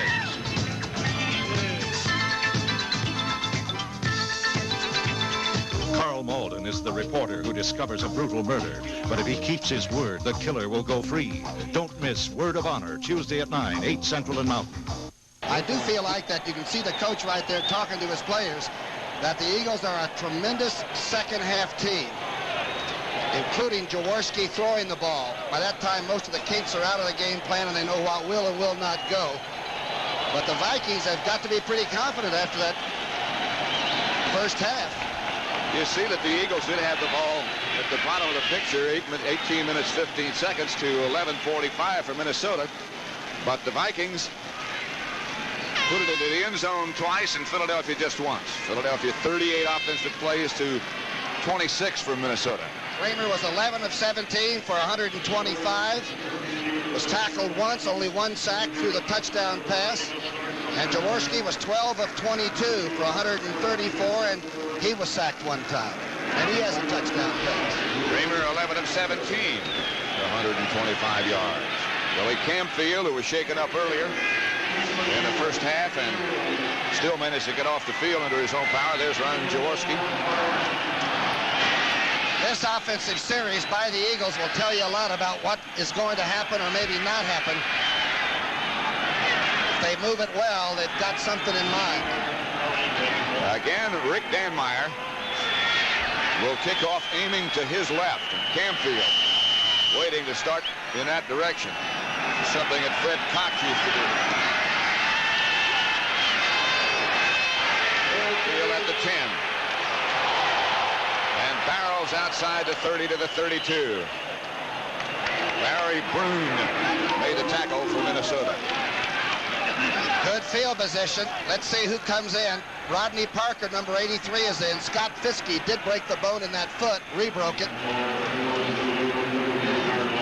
So that means that the Eagles are down to just two wide receivers, Carmichael and Rodney Parker. And let's see how healthy Wilbert Montgomery is. Charles Smith, who would normally be the wide receiver, has a broken jaw, broken in two places. And it's questionable if the Eagles do advance that he'd be able to play. Montgomery was lined up as a flanker that time. Leroy Harris, the ball carrier. The corners for the Vikings have played extremely well. The word around was that sometimes they play too deep and are soft.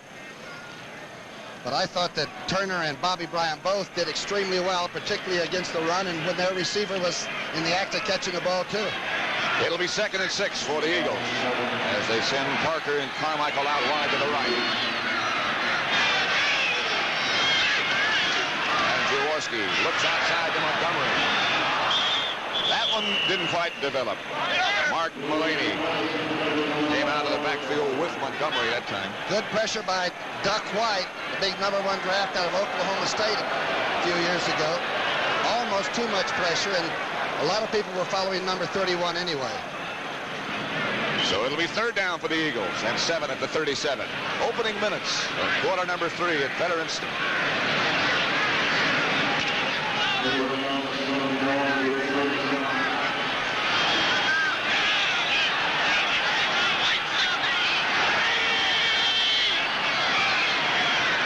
Showing blitz. Now they back out of it and do not. Jaworski has a man open. Camfield. Penalty marker in the meantime is down. Blair knocked Camfield out of bounds. Away from the throw, I think somebody knocked Keith Krepley in the back or held him. A good throw by Jaworski, who stayed in the pocket that was sort of swirling around him. A good rush that time, and they handled it. Minnesota. The Eagles had a first down anyway. Number 27 before the pass, declined, first down Philadelphia. John Turner is the one that made some contact and held on, the left cornerback. Watch the pattern now as the Vikes stun on defense, come to the outside, here come the defensive ends up the middle. Well handled by Sizemore and Walters and company. The Eagles move the sticks up to the 48 where it's first down. Billy Camfield, who just made that catch. Krepley, the tight end, splits wide right this time. Carmichael out to the left.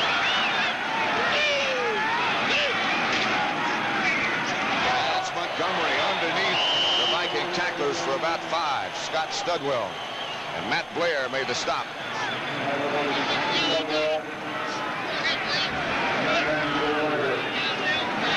Sizemore working against Mullaney that time. And Wilbert Montgomery doesn't need a large hole. I think he's more effective from the eye because he can go ahead and pick one that maybe shouldn't be there. Gives him a little bit more time to find out what's developing.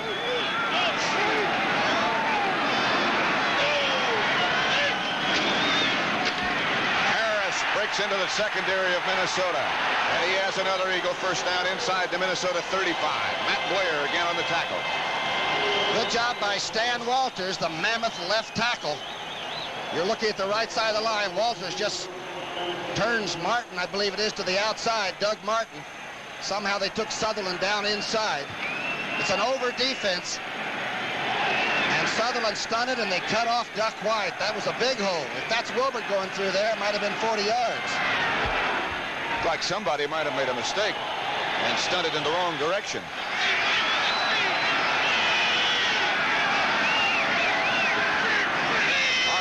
Motion. Jaworski looking for Carmichael, has him. Big Harrell down to about the 10-yard line before he's wrestled out of bounds.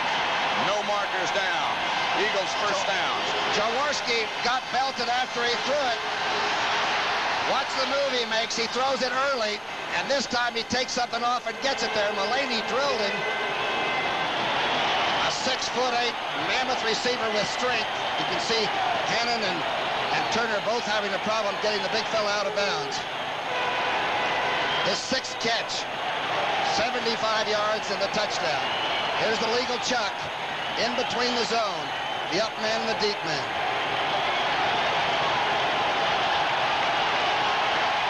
First and goal, Philadelphia at the 8. Parker in motion. Eagles trying to tie the score. Jaworski looking, throwing. Pass almost picked off in the end zone by Minnesota. Intended for Carmichael. Jaworski again was hit down hard. Keith Krepley, number 84, clear and open in the left end zone. And Jaworski read the one down the middle. To the left of the screen now, 84 will clear. Of course, Jaworski still looks there, and then he comes back. A lot of people in here. Harold had a man on either side of him. Kurt Knopf already almost came up with the interception. Out of Kansas. Jayhawkers can play. This time, Jaworski sends Krepley out wide left. Carmichael and Parker in the same formation on which they scored before. Handoff is to Montgomery. Oh, touchdown goes to Montgomery.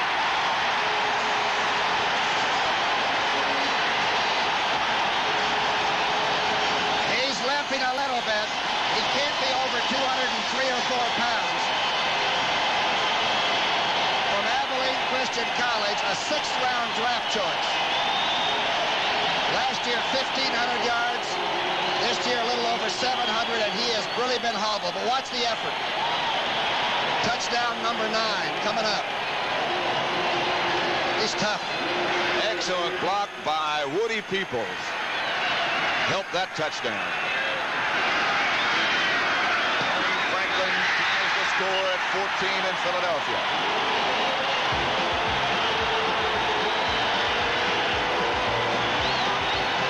Our spotter, Lance Barrow, used to block for him down at Abilene Christian. There's one thing about Wilbert, the shortest route to the end zone, even when it's tough. And this playoff game is tied at 14 apiece between Minnesota and Philadelphia.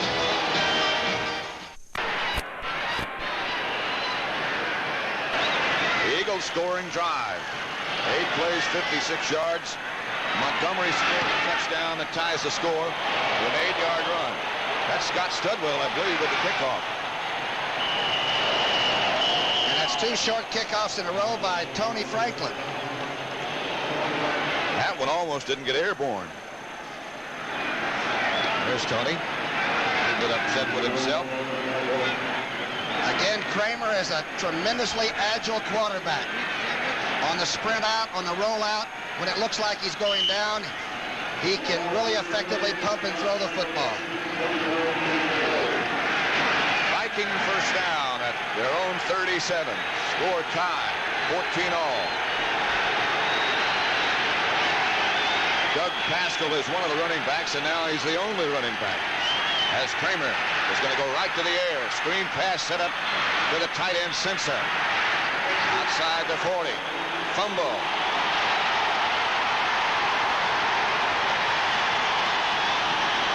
The Eagles think they ought to have it, obviously. The play looked like it was going to break for about 20 yards, and all of a sudden Robinson and company closed it down. Boyd, the big rookie's in there for the Vikings.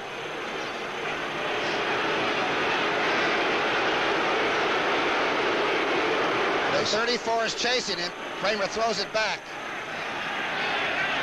This is the second year or first year tight end at 6'4". That's LeMaster from behind. Looks like he came out with the ball. Looked like he took it away from him on the way down.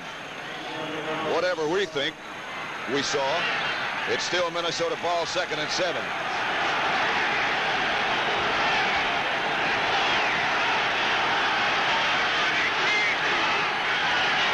There goes Bob Tucker in motion. Kramer again will throw if he has time in. Fires a little too hard. Intended for Doug Pascal, who fell down while the ball was on the way there. John Bunning, number 95, filled or blitzed from the left side of that 34 and got a little bit of Kramer as he was making the throw and forced him to throw it hot. He calls the defensive plays for Marion Campbell. And every time the Eagles win another game, he cries a lot. He's one of those guys, but is he tough? The Eagles put in their pass rushing crew. That includes Ken Clark, number 71 middle, and Claude Humphrey, 87 on the outside.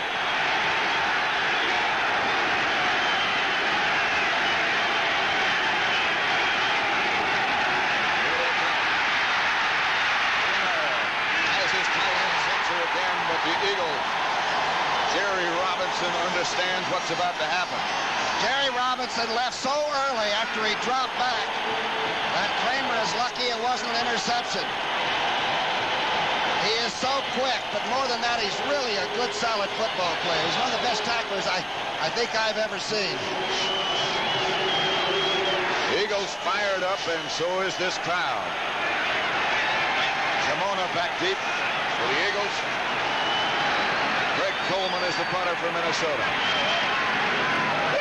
Not a very good kick. Jamona coming over to try to field it. It bounces out of bounds at about the 37-yard line where the Eagles will take over. 33-yard kick by Coleman. And there were at least 33 altercations between players on both teams. It's getting hot. Right now, the Eagles are a little bit hotter than the Vikings. Those look like warm outfits, don't they? Boy, should be able to run pretty fast in that get-up. 14 all in Philadelphia.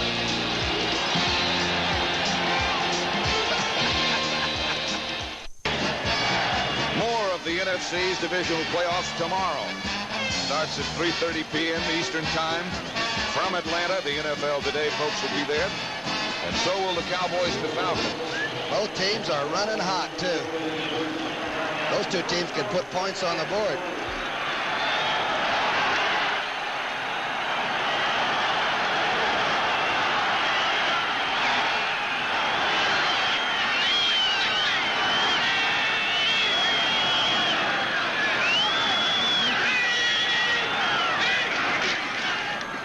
Montgomery on first down. Wrestled down by Fred McNeil.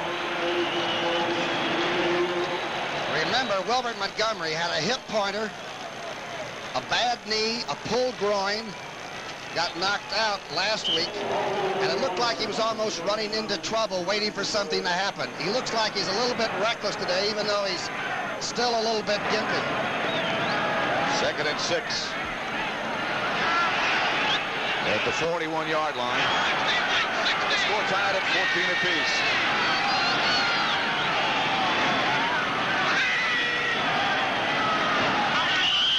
Again, Perot moves a little early. And he'll take it back 5. While we have a chance, we want to send our best to the Minnesota equipment manager, Stubby Eason, who's been under the weather for quite some time, but we are very glad to hear that you're feeling better. False start, number 62. Still second down.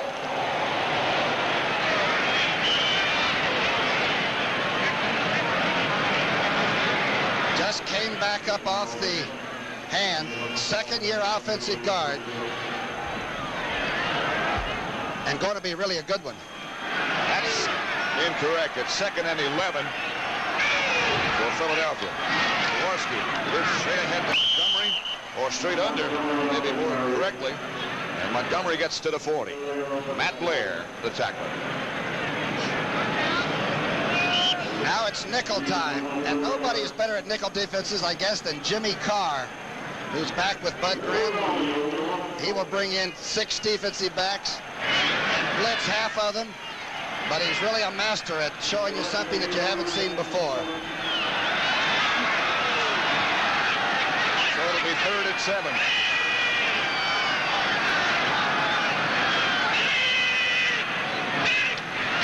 Minnesota blitzers firing away, and it's almost picked off by Bryant.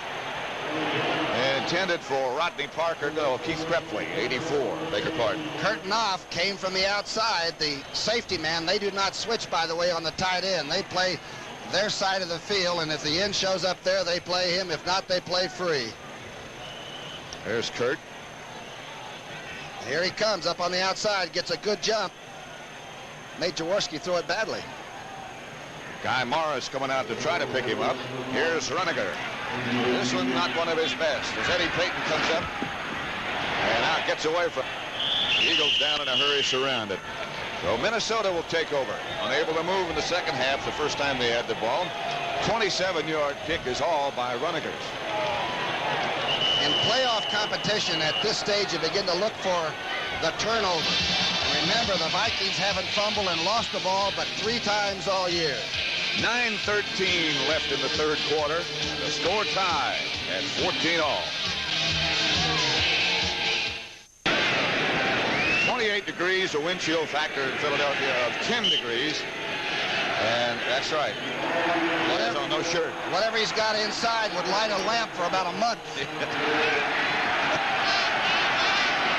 1st and 10 for Minnesota. As Bob Tucker comes in motion, they throw in the direction of Sammy White. Again, it was a good throw, but White couldn't hang on. Herman Edwards was the Eagle defender. Trying to get him to take the bite, or the bait, as they say. And if a cornerback does, and they run it up. And Sammy White is a smooth runner. The head doesn't bob, and he can really stride. The Eagles shuffle their defense around again. Clark is in. So is Humphrey. They figure now that Minnesota's going to throw on just about every down. Bigfoot Harrison's in there, too, at left tackle.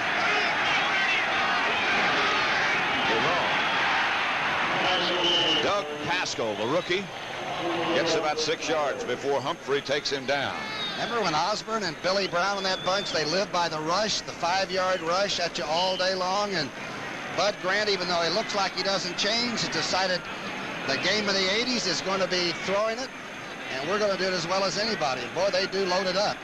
He said going into training camp, he said this yesterday, that going into training camp, because of the rule changes, he figured that was going to be the easiest way to get it done. Blocking on offense and not being able to touch them on defense, eh? Simpson goes in motion. Kramer drops. He's got some time and some room. He throws. Sammy White comes down with it. And Minnesota moves into Eagle territory at the 37-yard line before Bernard Wilson makes the tackle on White. What a catch by Sammy White. The good hands on a cold day. Offensive blocking has been excellent. Here he runs toward the line of scrimmage. Look at this catch at the height of the jump. Second catch for Sammy White. One was a touchdown. Minnesota 1st and 10 at the Eagle 38. Score tied 14-14. Rashad, who still hasn't caught a pass, comes wide left. White's up to the top of the picture.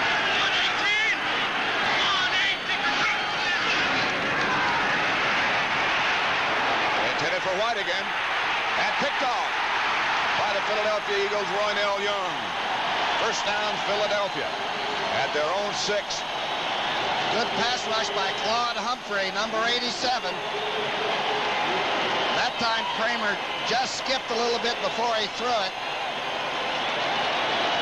Here's Sammy White going up to start to go in, runs a 9, a fly.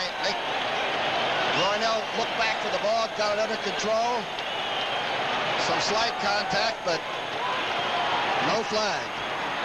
That's the first turnover of this contest, and the Eagles have it. First and 10 at their own 7. Long way to go. 7:28 left, third quarter.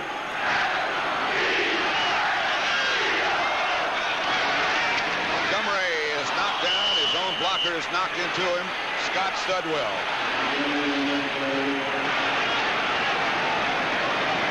Watch the charge of the defensive line. The Vikings were in sort of an over defense in the seam. Petey Perreault just knocked down, and Studwell made the tackle and also wrapped the blocker. Here's Scott.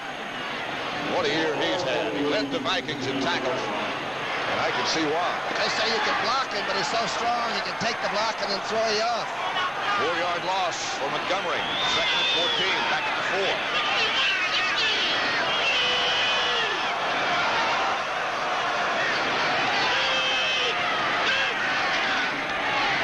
Jaworski looking high to Carmichael.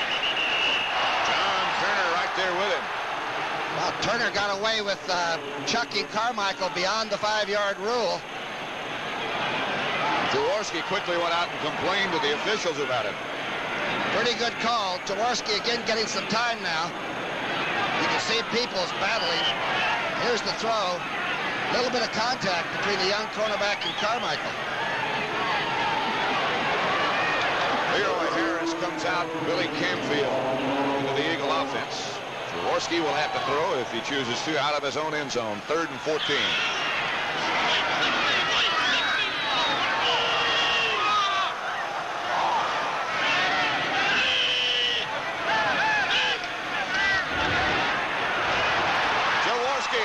Finally gets rid of it.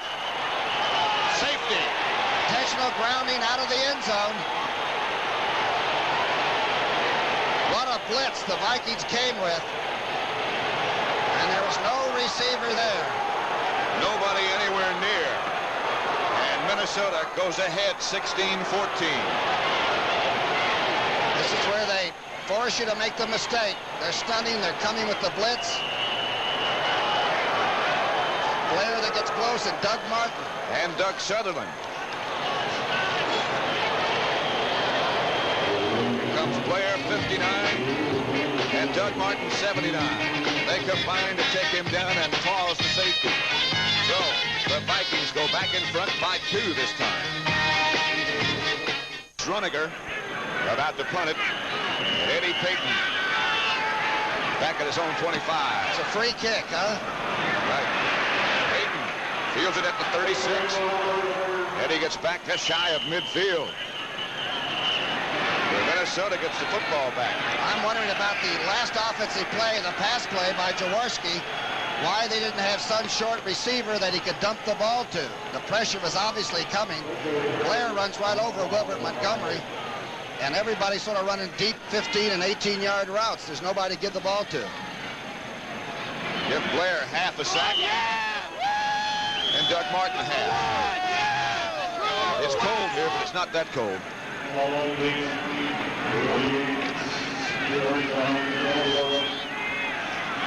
Doug Pascal and Ricky Young line up behind Tommy Kramer. Vikings take over in good shape, leading now by 2. 6:23 left. Here's a double reverse to Sammy White. That's going nowhere. John Bunting. Not fooled at all. A very slow developing play. I think anticipating the Eagles might over-rush things, and they read and react so quickly they might run beyond it. Sensor gives off, and really there was nowhere to go from the very start. The man from North Carolina, Bunting, makes the tackle.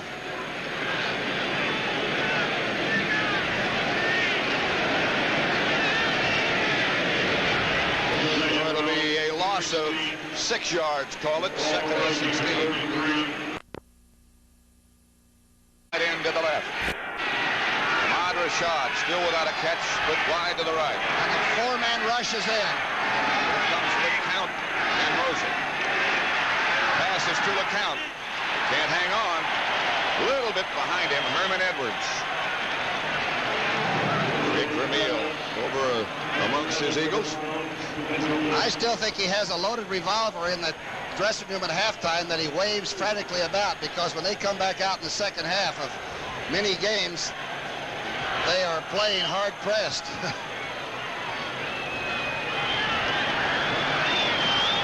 And they're being pressed at the moment by the Minnesota Vikings.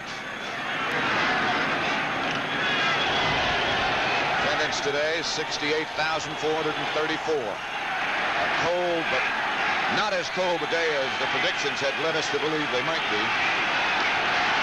Here's Kramer dropping and sacked. Carl Hairston around the corner to knock down the quarterback, Tommy Kramer. Sack number 9, and the offensive line of the Vikings has been protecting Kramer because they've been quick dropbacks for the most part. But this time Riley can't keep number 78 out. He came around the outside. He didn't take the inside. Well, what a good year he's had. After the Vikings had an excellent opportunity, the Eagle defense rose to the occasion. Greg Coleman back to kick for Minnesota. Jim Owner back deep for Philadelphia. Good snap. Owner with some room to operate. Starts from the 24. Vikings down in a hurry. Brune again made the tackle. Here's the sack by Hairston again. The second sack. Harrison gets this one. I think Claude Humphrey got the other one. And Kramer is 2 of 6 in the second half. 4:51 left to play in the third quarter in Philadelphia. And the Vikings, after the safety, lead the Eagles 16-14.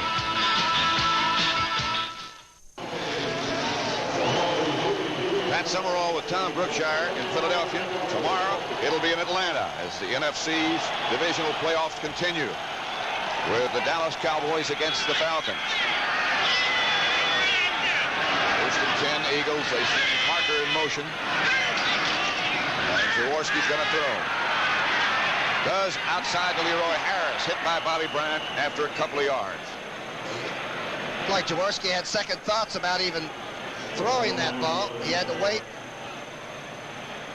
sort of rejack it, and then load it up again. That's one of the few times I've seen a safety not result in more points by the team that gets the free kick. Credit to the Eagle defense. Quite a series. Clock still running, 4:19 third quarter. And Minnesota, a record of 9-7, the NFC Central Division champions, leading the Eagles, champions of the East, by 2.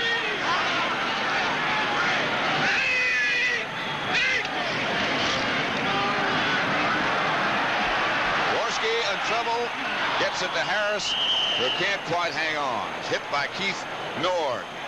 There's the Eagle coaching contingent upstairs. That's Bruni to the left. Jerry Wampler's in the middle with the gray hair. Dick Corey, who, by the way, is in line for the New Orleans Saints job, we understand. A great assistant here. And Sid Gilman is over to the right, behind the post with that pom-pom on top of his knitted cap there. His knitted cap, I should say. Third down and 8 to 35. Canfield and Montgomery, the 2 runners. If indeed it is a run, which I doubt.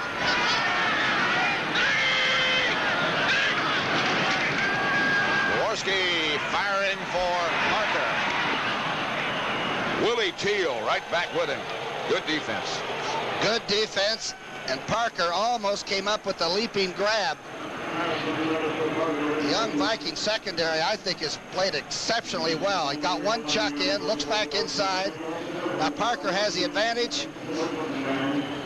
The defender wins a good one. Willie was hurt a lot earlier in the year, too. So Max Runniger goes back. Eddie Payton back at the 25-yard line for Minnesota. Good kick this time by Runniger. Payton can't find the handle. Ball is loose. The Eagles come up with it. Reggie Wilkes makes the recovery for Philadelphia. In playoff games, that bobble in the second half is the one that can send you home or send you on. Reggie Wilkes is an outstanding linebacker that simply has to come in on nickel defenses and special teams. That wind is swirling up there. Oh, what a scramble for the ball, and now the contact. And 51 went under and got it. It was a 42-yard punt by Runniger. There's Reggie Wilkes, and here's what happened to Payton. And again, that wind is uncertain, and it's never the same 2 kicks in a row. There's no way you can prepare for that ball. Give an assist to Jamona, who's the first man down covering, and Wilkes, who made the recovery.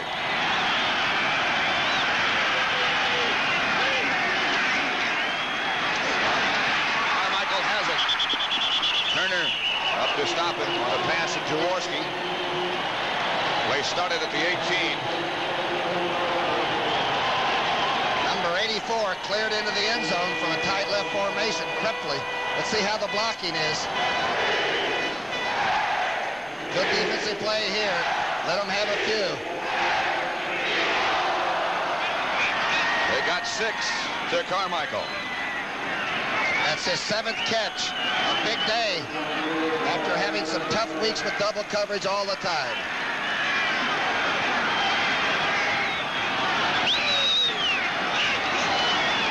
Montgomery to about the 10. Larry Broon led the Minnesota tacklers. How did Broon get there so quickly? He's got to be back in the safety spot in there for somebody. There's a big eagle in the sky. Looks a little rumpled at the moment. A little bit seedy. 3rd and short, about 2. Ball at the 10-yard line. Montgomery has it and more. It'll be 1st and goal, Eagles at about the 6. Montgomery is knocked backwards finally, but he got the first down. He is just low enough at under 6 feet with the strong legs that he can get under much larger players. And he keeps his legs driving. He picks the hole out, not a bad hole, right off P.D. Perot, and simply will not stop. It's like a 4-wheel drive.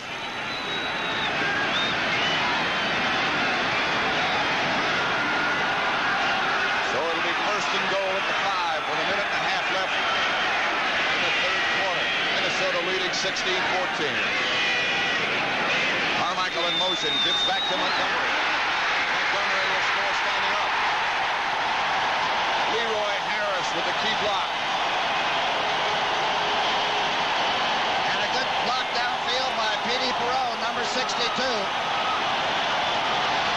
Number 2 draft pick out of Northwest Louisiana. And they'll find you, folks. If you can play football, you'll make it because they cover it all. Carmichael goes in motion. 62 gets out. Leroy Harris gets out. Perot just actually keeps rolling and cut Matt Blair off. Tony Franklin with Jaworski holding. As the Eagles try to add the extra point. They do.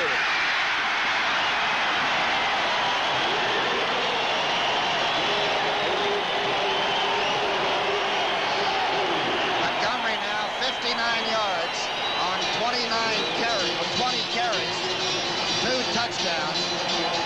He is some little stud. The NFL on CBS will continue after this word from your local station. From 5 yards out. Touchdown pass from Jaworski to Carmichael. The Eagles are back in front, 21-16. Len Stiles told Franklin to kick the ball and kick it hard. Goes on to Eagle 14. Eddie Payton comes out of the pack, and Payton is tackled by Tony Franklin. the bare foot.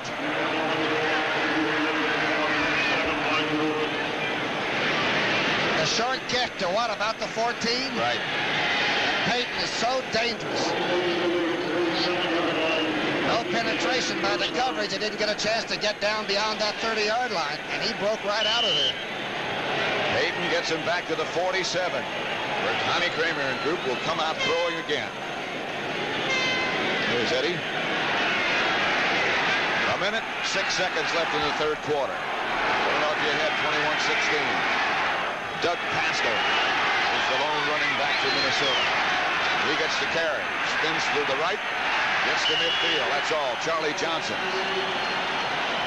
Charlie Johnson, the nose tackle or nose guard, has been handled pretty well by Swilly. This time he straightens up the center, moves over into it, gets away, and still gets help on it. The nose man cannot give ground, and yet he's got to maintain balance and control the offensive center. Good to see Swilly back in the game, as a matter of fact. Remember, he injured an ankle in the first half on a kickoff return. And he went early for examinations. Everybody plays today. So it'll be 2nd and 7 at the 50 for the Minnesota Vikings. Kramer drops. Pressure again. Fumble. And the Eagles have it again. What a play by Carl Hairston, who made the sack and the fumble recovery. Is he happy? I'd say he is. He's the young man that was driving the truck. And Jackie Graves of the Eagles talked him into going to school at Maryland Eastern Shore. They signed him. He's like a 6th-round draft choice. And he is an incredible man moving. John Madden said he's one of the best defensive ends he's ever watched. Makes the sack and recovers the fumble. How often have you seen that happen?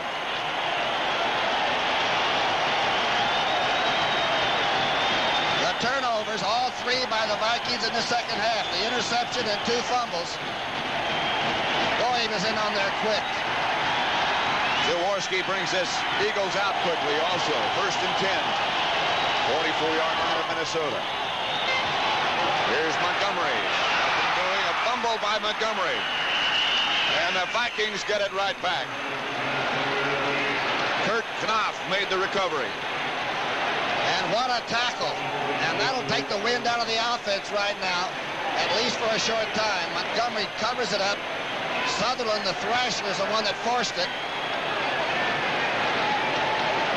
The Eagles have lost 17 balls that they have fumbled. Thrasher did a good job. Now 9 seconds left in the third quarter. Minnesota quickly back on offense. Rashad and White split to the left. LeCount out to the right. Pascal alone running back. After Kramer again. Pass bounce off Pascal's hands and then off Bergey's hands. 2 penalty markers down. Bergey is looking at his hands like they belong to someone else.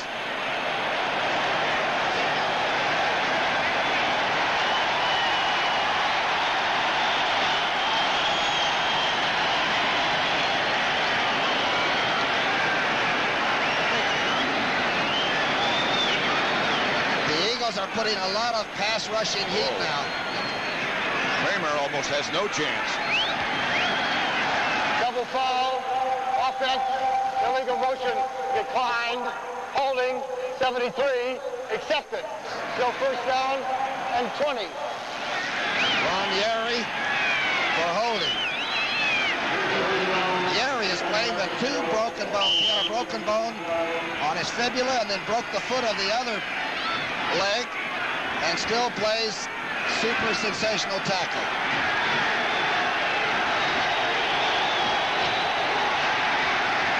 First and 20 back at the 35 now for Minnesota. Same offensive formation. Pitches out to Pascal. Penalty markers down again.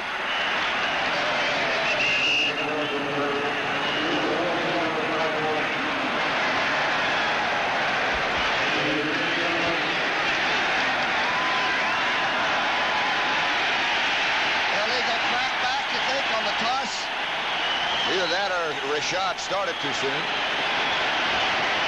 Illegal procedure.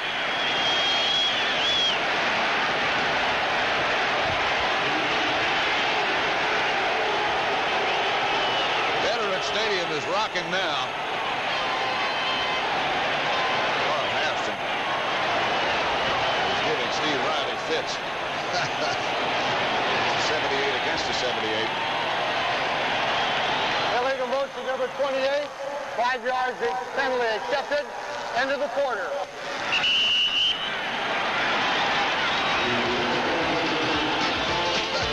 It's the end of the third quarter. And the Eagles lead the Vikings 21-16 with one more to go. Where were you New Year's Eve? I don't know. This fellow must have been with me.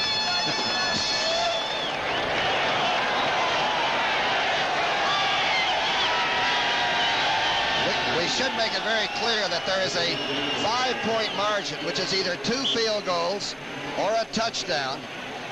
And you might recall that the Minnesota Vikings beat Cleveland on the last play of the game.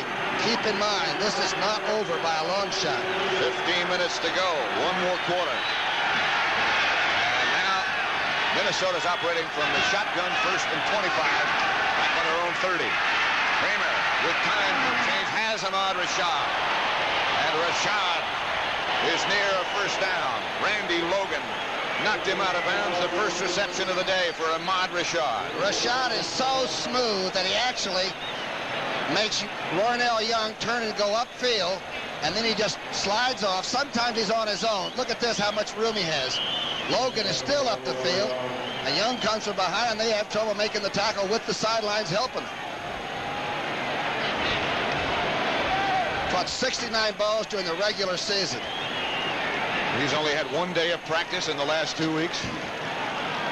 Remember when he was a running back with St. Louis, and a good one? Long time ago. 70? Well, 2nd and 2 for Minnesota. Handoff is to Doug Pascal. He is hit hard. Bill Berge was the man who met him right at the line of scrimmage. How much more equipment do you need to come to a football game? I bet he's got everything you would need. Watch Berge, weighing 240. The weak rest gave him a chance to get his knee swelling down, and that is a Berge tackle. Minnesota, however, comes up with a clutch first down.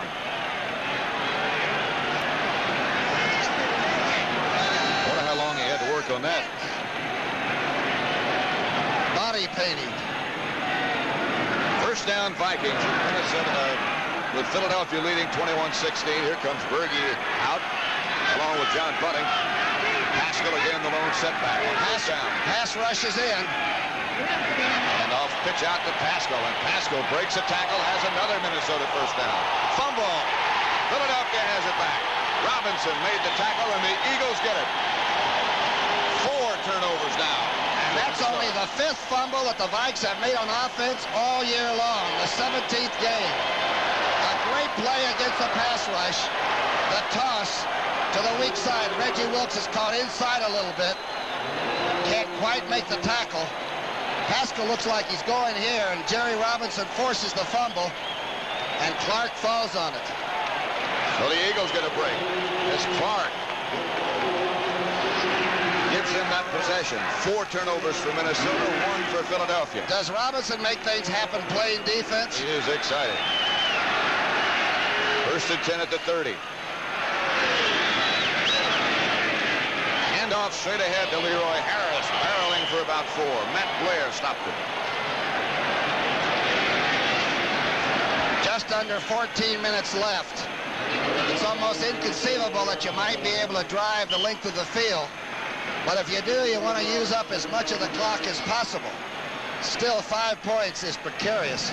It'll be 2nd and 6, and you could almost forget about the possibility of an overtime now with a score differential of 5 points. Tommy Kramer had an outstanding year. 2nd and 6. Jaworski gets to Montgomery. Montgomery will make it about 3rd and 3. Stopped by Doug Martin, a fine Minnesota defensive end. Montgomery getting up very slowly. And helping other people up. There's the Philadelphia bench. Guy Morris, the offensive center, is really doing some job in there. It will be 3rd and 3. There's Guy Morris, number 50. Most of the Eagles in the off-season come in every day and hit the Nautilus and work out all the time. It's at least 12 months a year. Here's Montgomery back in the game. Carmichael coming out. Montgomery will be the lone setback. Montgomery gets the carry. He has the first down, I think. He's very close to it. Matt Blair hit him first for Minnesota. What a blast he is. I mean, there's some great fluid runners around, O.J. Anderson and all, but Wilbert is not fancy. But he always has both feet almost on the ground at high speed. Very tough, and he gets under a lot of people. He's about the same size as Walter Payton. Bring out the sticks and measure. Got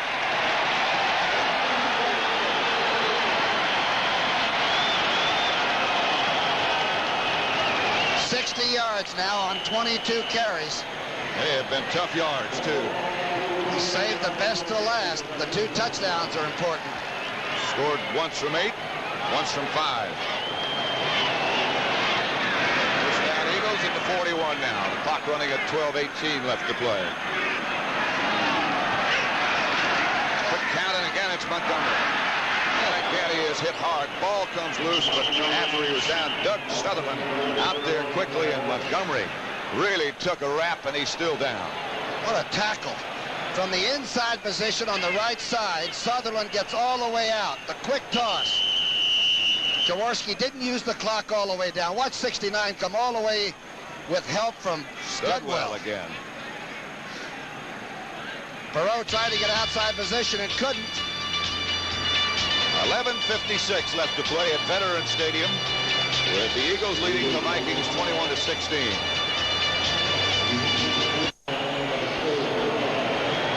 Montgomery over on the sideline just got there. Here's what happened again from ground level. Might be the left knee. You're behind Wilbert Montgomery. Watch 69 now. Somehow get out in the flow. Past the tackle, defensive end Martin. Watch the left knee as he goes down. It's driven into the pavement there. Jamona's taken his place, and he's in there with Leroy Harris at the moment.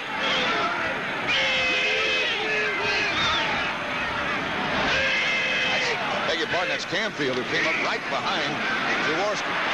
Jaworski, as his arm is started forward, it'll be an incomplete pass. Again, it was Doug Sutherland who put on the pressure. Somebody turned Big Doug on. He's from the northernmost city in the United States, up in Wisconsin. It's the brandy capital of the entire world. It's so cold up there, but he is hot right now. Jaworski's arm was coming forward.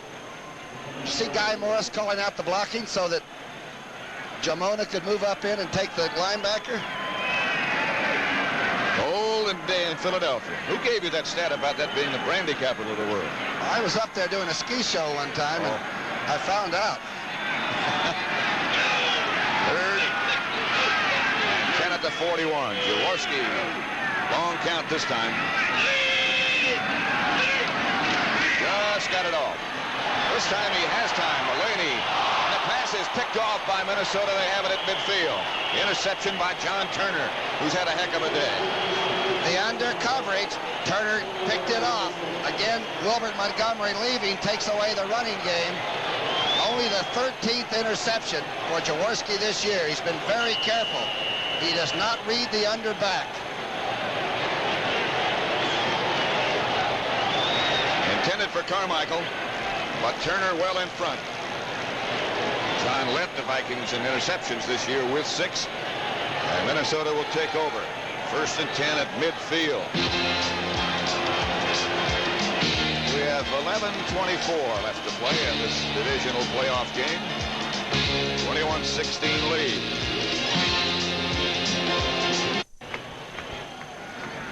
$11:24 left to play. The Eagles leading Minnesota 21-16. 5. Ricky Young and Doug Pasco for the Vikes. Kramer with lots of time this time, intended for Rashad, picked off by Herman Edwards. And Rashad is claiming he was interfered with. Oh, Herm Edwards got away with the theft of the year. Bring on the Brinks people. Watch this. He moves inside, brushes Rashad on the deep curl in. makes contact, goes by and gets the ball and comes out with it. Just get the car running and run for it. Rashad running a deep curl in. The ball is thrown right on the money, and Edwards gambled, took the inside, and came out with the ball. And he probably has Rashad's watch, too. Rashad looking for somebody to complain to, and Herman Edwards nevertheless gives the Eagles the football.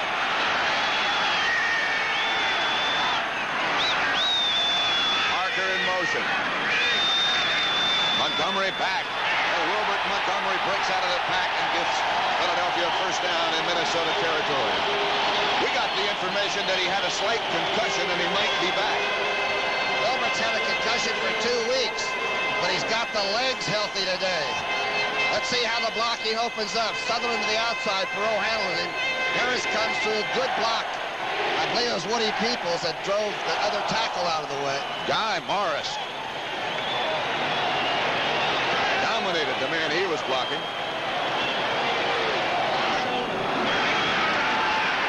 Steve Kenny, by the way, is the offensive tackle for the Eagles. Jerry Sizemore has an injured toe. First down for Philadelphia. Jaworski going for more. Almost picked off by Matt Blair. Looked like it was intended for Blair. Blair looked like he was running the slant end. They're 10:24. That's what's on the clock. Blair's got that great height out of Iowa State. Been a Pro Bowler the last couple of years. He claims if he played in New York, he might have been in the Pro Bowl for 7 straight years. Look at this. Look at this, and almost came up with it. It was intended, I think, for Keith Trepley, the tight end. Quarterbacks today, Kramer 15 of 26 for 163. Jaworski 16 of 35 for 180. A 3-man rush now by the Vikings. At least 3. Second and 10. The handoff is to Harris, and he's thrown backward by Dave Roller. Used to be with the Packers. Was he with the Giants once? Yes. Found a home in Bloomington. College at Kentucky. They start with a 3, bring another linebacker, which makes it the 4. But this is a good play. Morris just could not get the angle on Roller. There's Dave. Somewhat of a prankster, they say. Yes. Full of life. On third down, 13 at the 49. Jaworski, let's see if he gambles. Canfield and Montgomery, the 2 running backs. Long count. Vikings pressuring Jaworski. He gets away from a couple. Goes deep.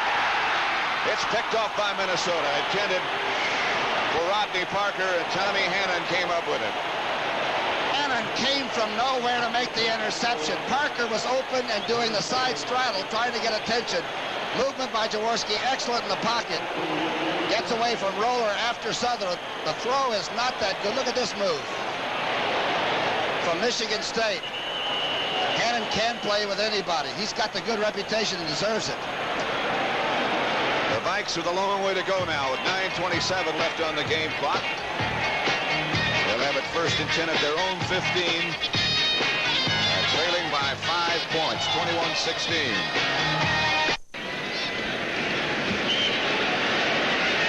First and 10, Minnesota at the 15.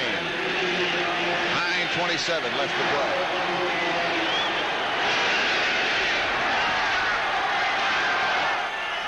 Kramer will go on first down, try to get it off Tucker. It's picked off by Frank LeMaster. LeMaster running to the 15 where the Eagles will have it. Turnover after turnover. That's only the 2nd interception for number 55. The big guy out of Kentucky, and he's big at 238. The ball came off Tucker's hands. He's trying to sneak under. He does a delay and then comes under. I think the official might have gotten in the way of Tucker a little bit. Looked like Tucker was looking at somebody that turned out to be a fella in a zebra shirt. And LeMaster comes up with the interception. The Eagles take over 1st and 10 at the 15. There's Big Frank. He should be smiling.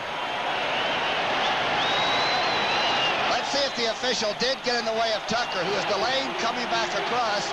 No, I don't believe he did. It was just missed.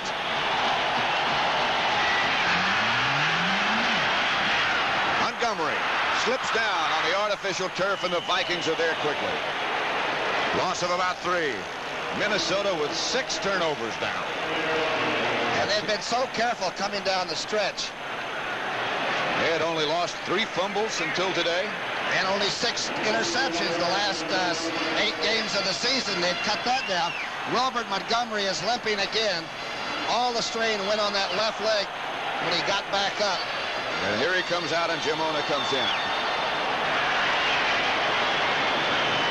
What a player. 31 hobbles off. Tomorrow, it's Atlanta-Dallas in Atlanta.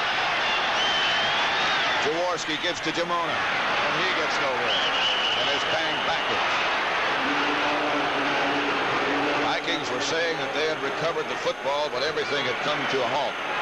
One of the amazing stats through the whole year is that with Montgomery missed almost 7 games total, and somehow with Jamona and Camfield, Vermeil, and Dick Corey, and the entire group changed the offense enough to still win games during that period. Now Jamona's going to have to carry a big load. It gets tough down here for a 176-pounder. Got to throw it now, or perhaps play it safe and put the field goal on the board. He should just about put it out of range.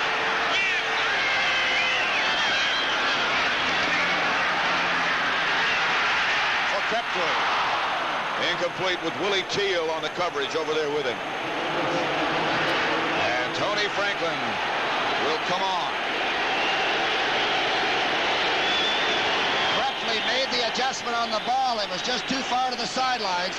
The blitz came pretty well handled, but outside, I believe it was Knopf that was coming from the safety spot. Franklin, who's had his problems of late. And of course, you have to be very much aware of that Minnesota kick blocking rush. They really work at it. Now they're going to let him think about it a little bit. As Bud Grant indicated, he wanted to call a timeout and give Tony a little bit more time, perhaps to worry. And I don't think it's perhaps.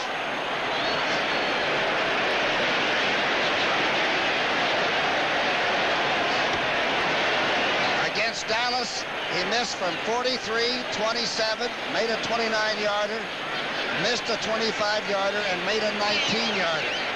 He has tried one before today, early. That one was knocked down by either Blair or Sensor. We still don't know. Minnesota, again, really works at this. The guys on the line, on the front line, they call the grubbers. And the guys who try to do the blocking, they call the leapers. Every kicker goes through the time when the stroke is not perfect. He claims in Tampa on the Buccaneers practice field he found it. He's wrapped up that bare foot with a towel.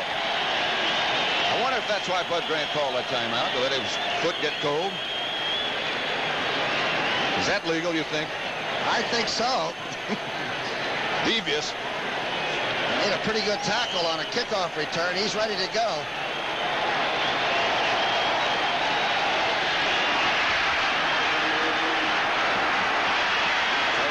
Franklin from 33 yards out. He's 7 of 11 from this distance the year. Jaworski to Holder. Kick is good. You don't think this Aggie's happy, do you, Tony Franklin?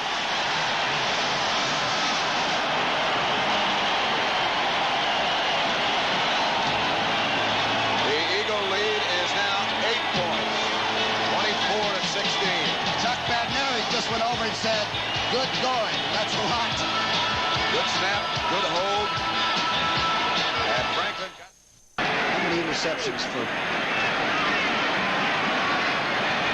Tony Franklin set to kick off with the Eagles now leading 24-16. 7:31 left to play. Lead is now 8. That's a big difference. Eddie Payton comes out of the end zone with a 15. To try the return, goes into the pack and out to the 30. Minnesota will kick over there. The scoring drive, if indeed you can call it that, went nowhere. The interception got back to the 15. They gained no yards and then kicked that field goal by Franklin. Kramer has 3 interceptions now. He's 15 of 27, 3 INTs, and he's got to throw it now on every play. Sammy White out wide to the right, Rashad to the left. Ricky Young, one of the running backs, the other was Pascal. Kramer has time, throws intended for Tucker. John Bunting right there with him.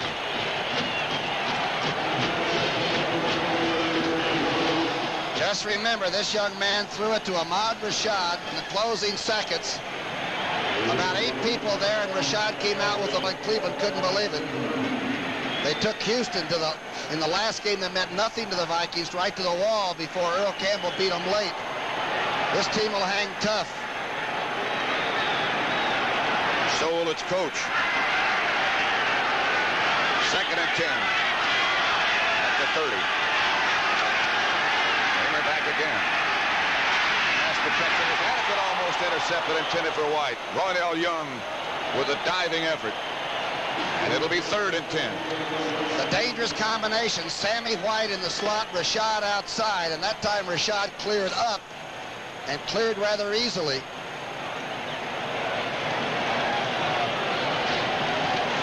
Good throwing motion by this young quarterback.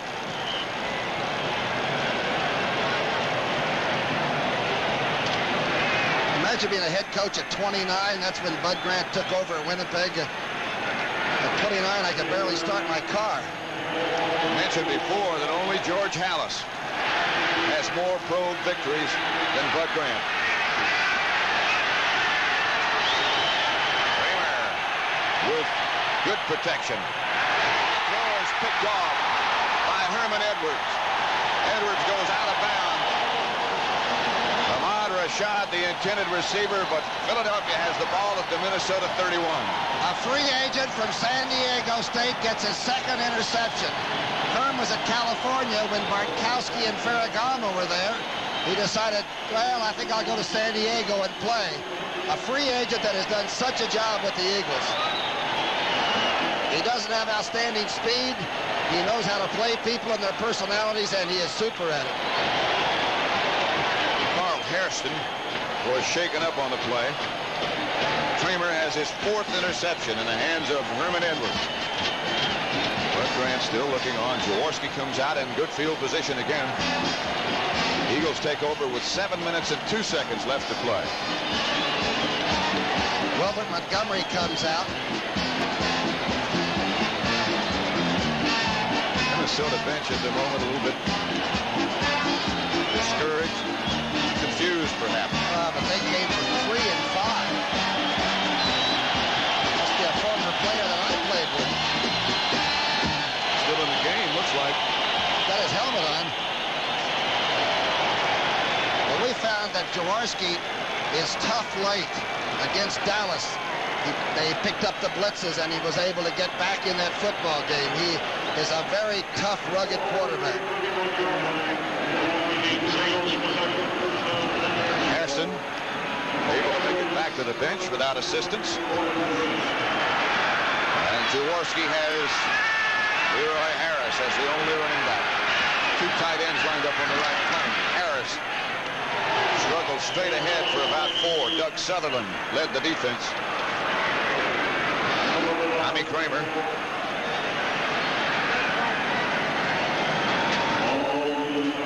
With the new rules, he might be the most important quarterback around.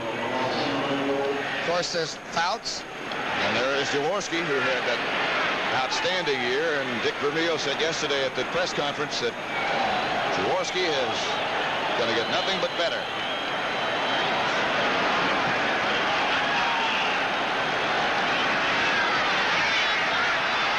Six interceptions in this game. Second down. The give is to Jamona. Down to about the 26. He's knocked backwards from there. Is he incredible? Jamona, you know his weight and all, from Utah State. He is, that's right, the nephew of the coach and all that. and he had the nerve to wear a New York Yankee baseball jacket around heading for Tampa the other day, and some of the Phillies saw him and were going to take it off. Rose and Boa and that bunch. Got to be tough to do that. And also that.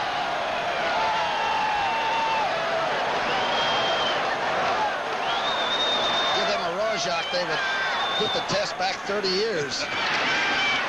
Jaworski out to Jamona with some room. He'll have a first down for Philadelphia. That's Campfield, I'm sorry.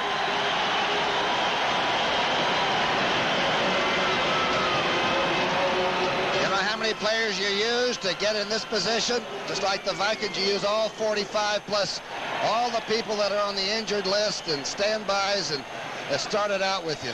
You can't do it with just 22 people anymore. Everybody gets into it. Dave Roller chased Campfield down. Jaworski strolls back into the huddle. Fox says less than 5 minutes left to play.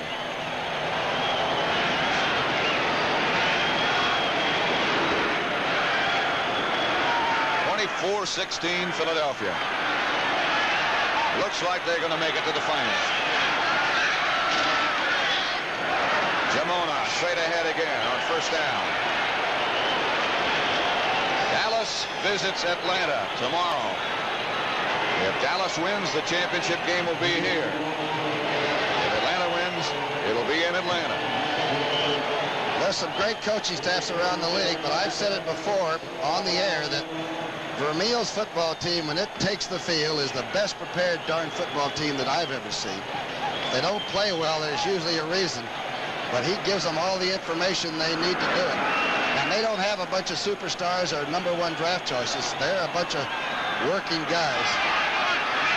2nd and 6 at the 11. Jaworski taking all the time he can. Now he hands off to Jamona, who's wrapped up by Matt Blair.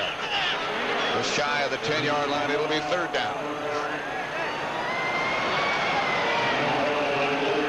An 8-point Eagle lead. Bud Grant never changes, does he? Never.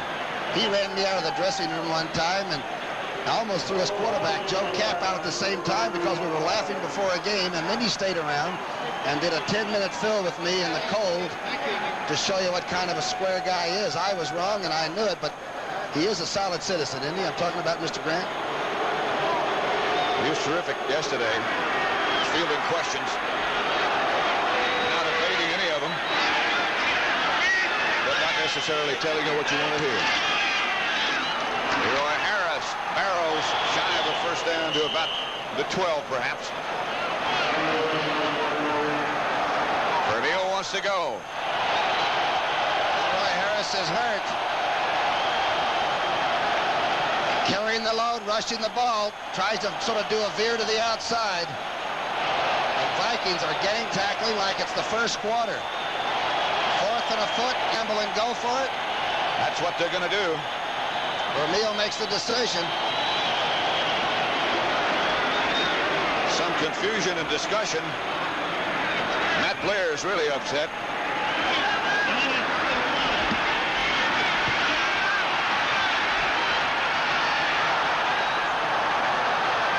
The clock is still running.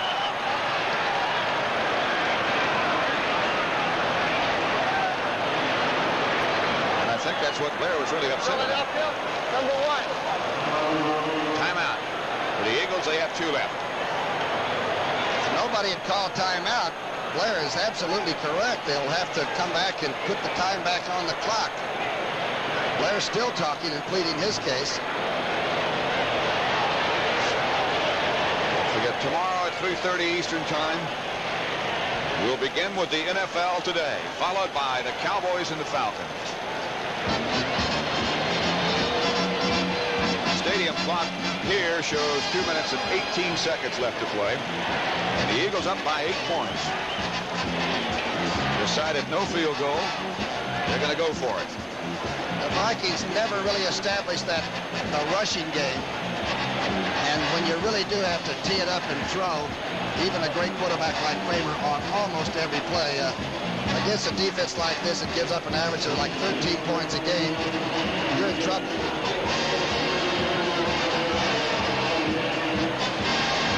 Tonight on CBS starts with outrageous comedy on WKRP in Cincinnati. Lonnie Anderson, she is outrageous. The laughs continue on the Tim Conway Show starring Harvey Korman. Then from the creator of Dallas, it's the adult drama, The Secrets of Midland Heights. All on CBS tonight, and then of course CBS Reports. The Secret of Midland Heights? Adult Secrets. Don't forget we have the post-game with our people down there. The Bradshaws, the Starbucks, Phyllis Georges, or the Phyllis Fly Browns, Brett Musburger, and Earth Cross. Fourth. And inches, but quite a few. Jamona will have it. Over the left side. Billy Camfield. There's Jamona.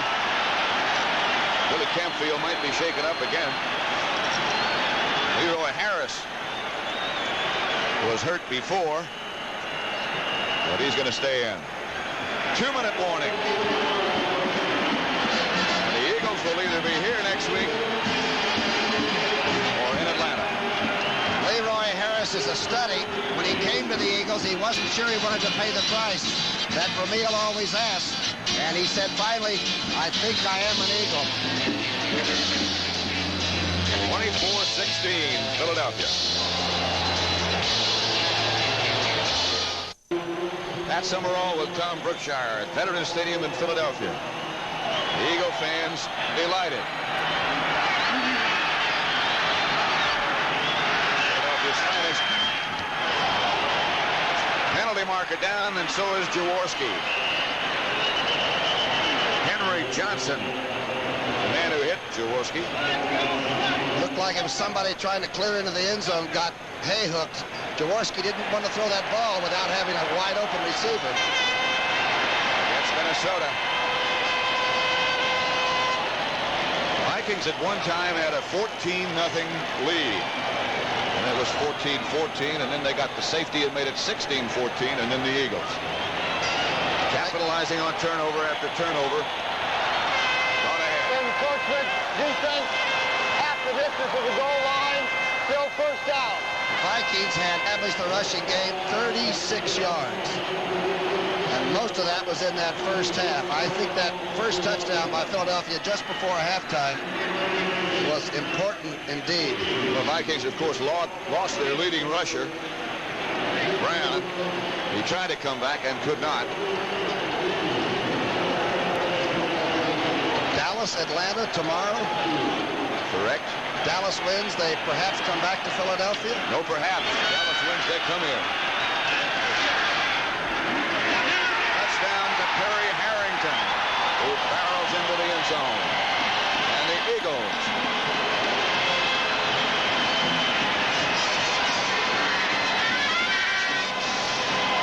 Philadelphia will move on to the NFC's championship. Then try to go to the Super Bowl. Harrington, he's got a 4.45 40 speed. He's a rookie.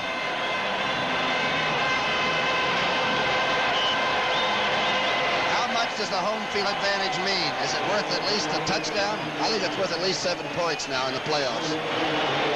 Montgomery had an interesting comment yesterday after being down in Tampa and then coming back to the cold. He said there is no home team. They have just as much of an advantage as we do. Tony Franklin drills it, and the Eagles go to 31-16.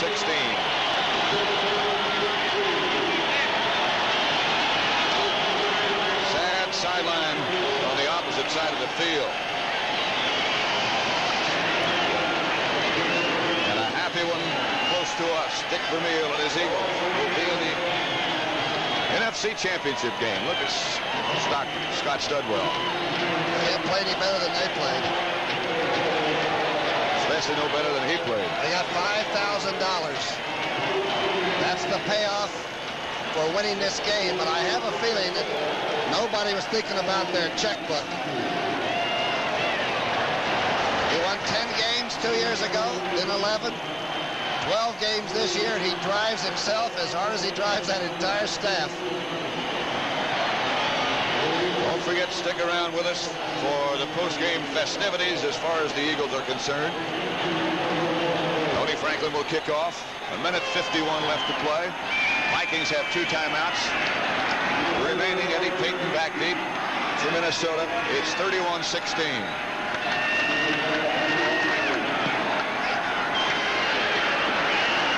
Payton drops the football, and the Eagles are all over him. Rodney Parker was the first man down. We understand that Mr. Leonard Toes and his new bride Caroline had Mr. Frank Sinatra as a guest today, and we hope he enjoyed what is sort of a rousing time in Philadelphia. He's been here a lot before, but here today he wasn't entertaining, he was being entertained. Minnesota football at the 15-yard line.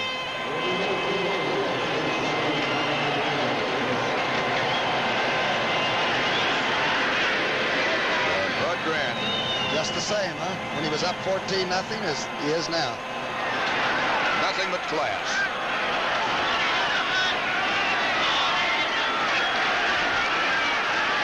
Kramer throws to running back Ricky Young. Out of the backfield, Frank LeMaster made the tackle. It'll be a celebration time in Philadelphia tonight. Bartkowski and those receivers, plus Kane and Mr. Andrews, that should be some contest tomorrow. Dallas, Atlanta. Penalty marker down before the play got underway, and Kramer stops. One of the Eagles jumped offside. And deservedly so. He was pulled offside against Minnesota. No, against Philadelphia. Well, I'm wrong again. It's against Minnesota. Carl Hairston sacks had a lot to do with that. Illegal procedure on the center moving the ball. Still second down.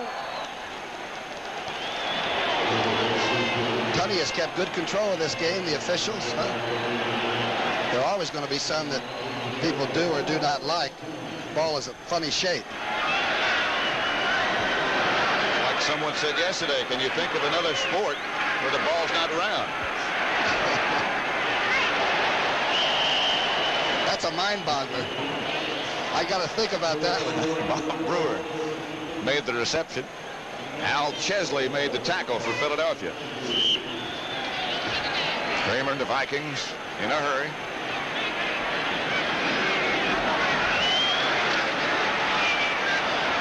Down the middle to Pascal, the running back, who struggles to stay on his feet and does. And gets out to the 45. Bernard Wilson stopped him.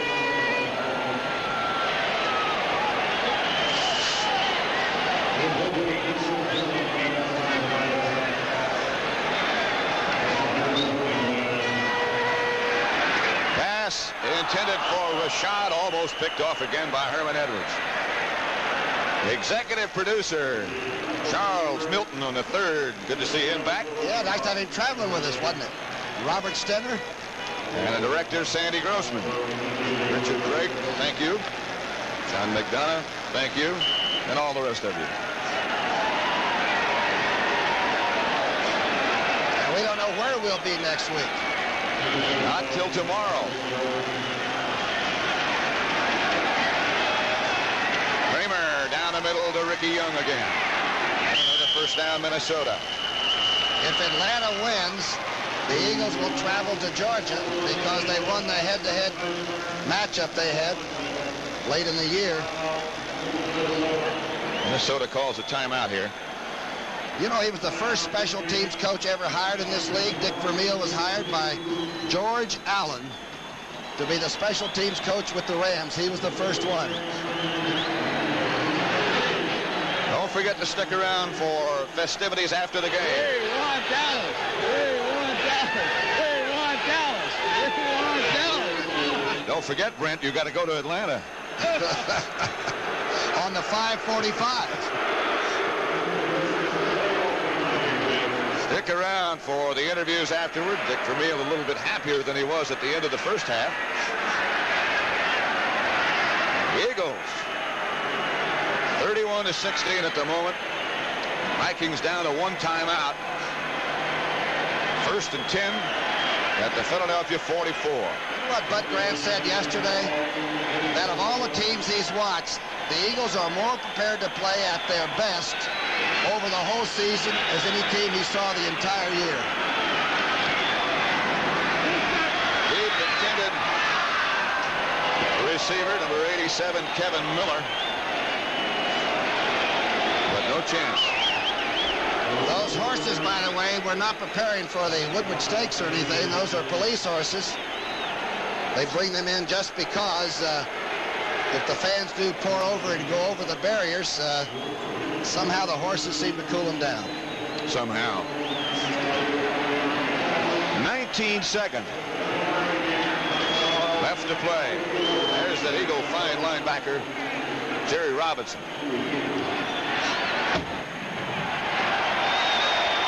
Happy folks around here. Scoreboard sign says, who's next? It's Kramer. Fires down the middle. Almost picked off, intended for Sammy White. It was Roynell Young that was down there. From the Napa Valley. He doesn't drink the very expensive bubbly stuff. It's just Napa Valley red.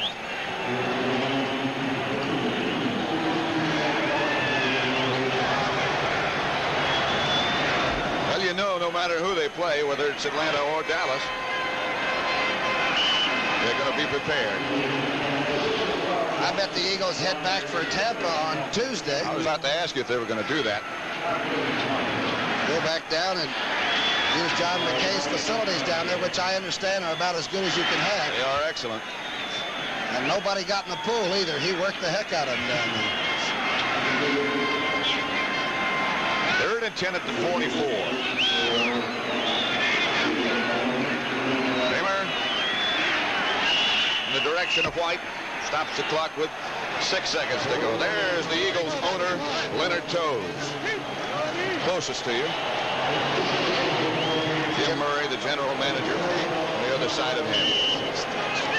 Leonard's a new bridegroom. Just got married a week ago, 10 days ago. Looks happy and healthy both.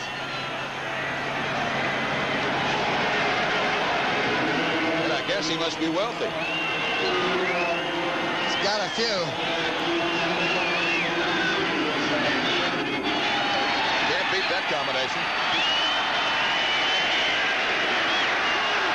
Squadron right is picked off by the Eagles in the end zone. And there's no time on the scoreboard clock. Roynell Young intercepted. Dick Vermeil. He carried off on the shoulders. In Philadelphia, Pennsylvania, the final score is the Eagles 31, Vikings 16. Tom Brookshier, this is Pat Summerall saying so long from Veterans Stadium. Now let's go to Brent Musburger. All right, Pat Summerall, thank you so much. And so for the second time this year, Dick Vermeil is carried off the field on the shoulders of his players after the Philadelphia Eagles down the Minnesota Vikings. The reason why the crowd, of course, is chanting so vociferously, "We want Dallas," is because it would be played here in Philadelphia. And Dick Vermeil is making his way toward the Eagle locker room here in Philadelphia, where this franchise, so many years down, has now reached the finals of the NFC. If Atlanta beats Dallas, of course, then the championship game will be down in Atlanta, and these fans would not have another home game. We're going to go inside that victorious Philadelphia Eagle locker room with Irv Cross as the NFL Today continues on CBS in just a moment.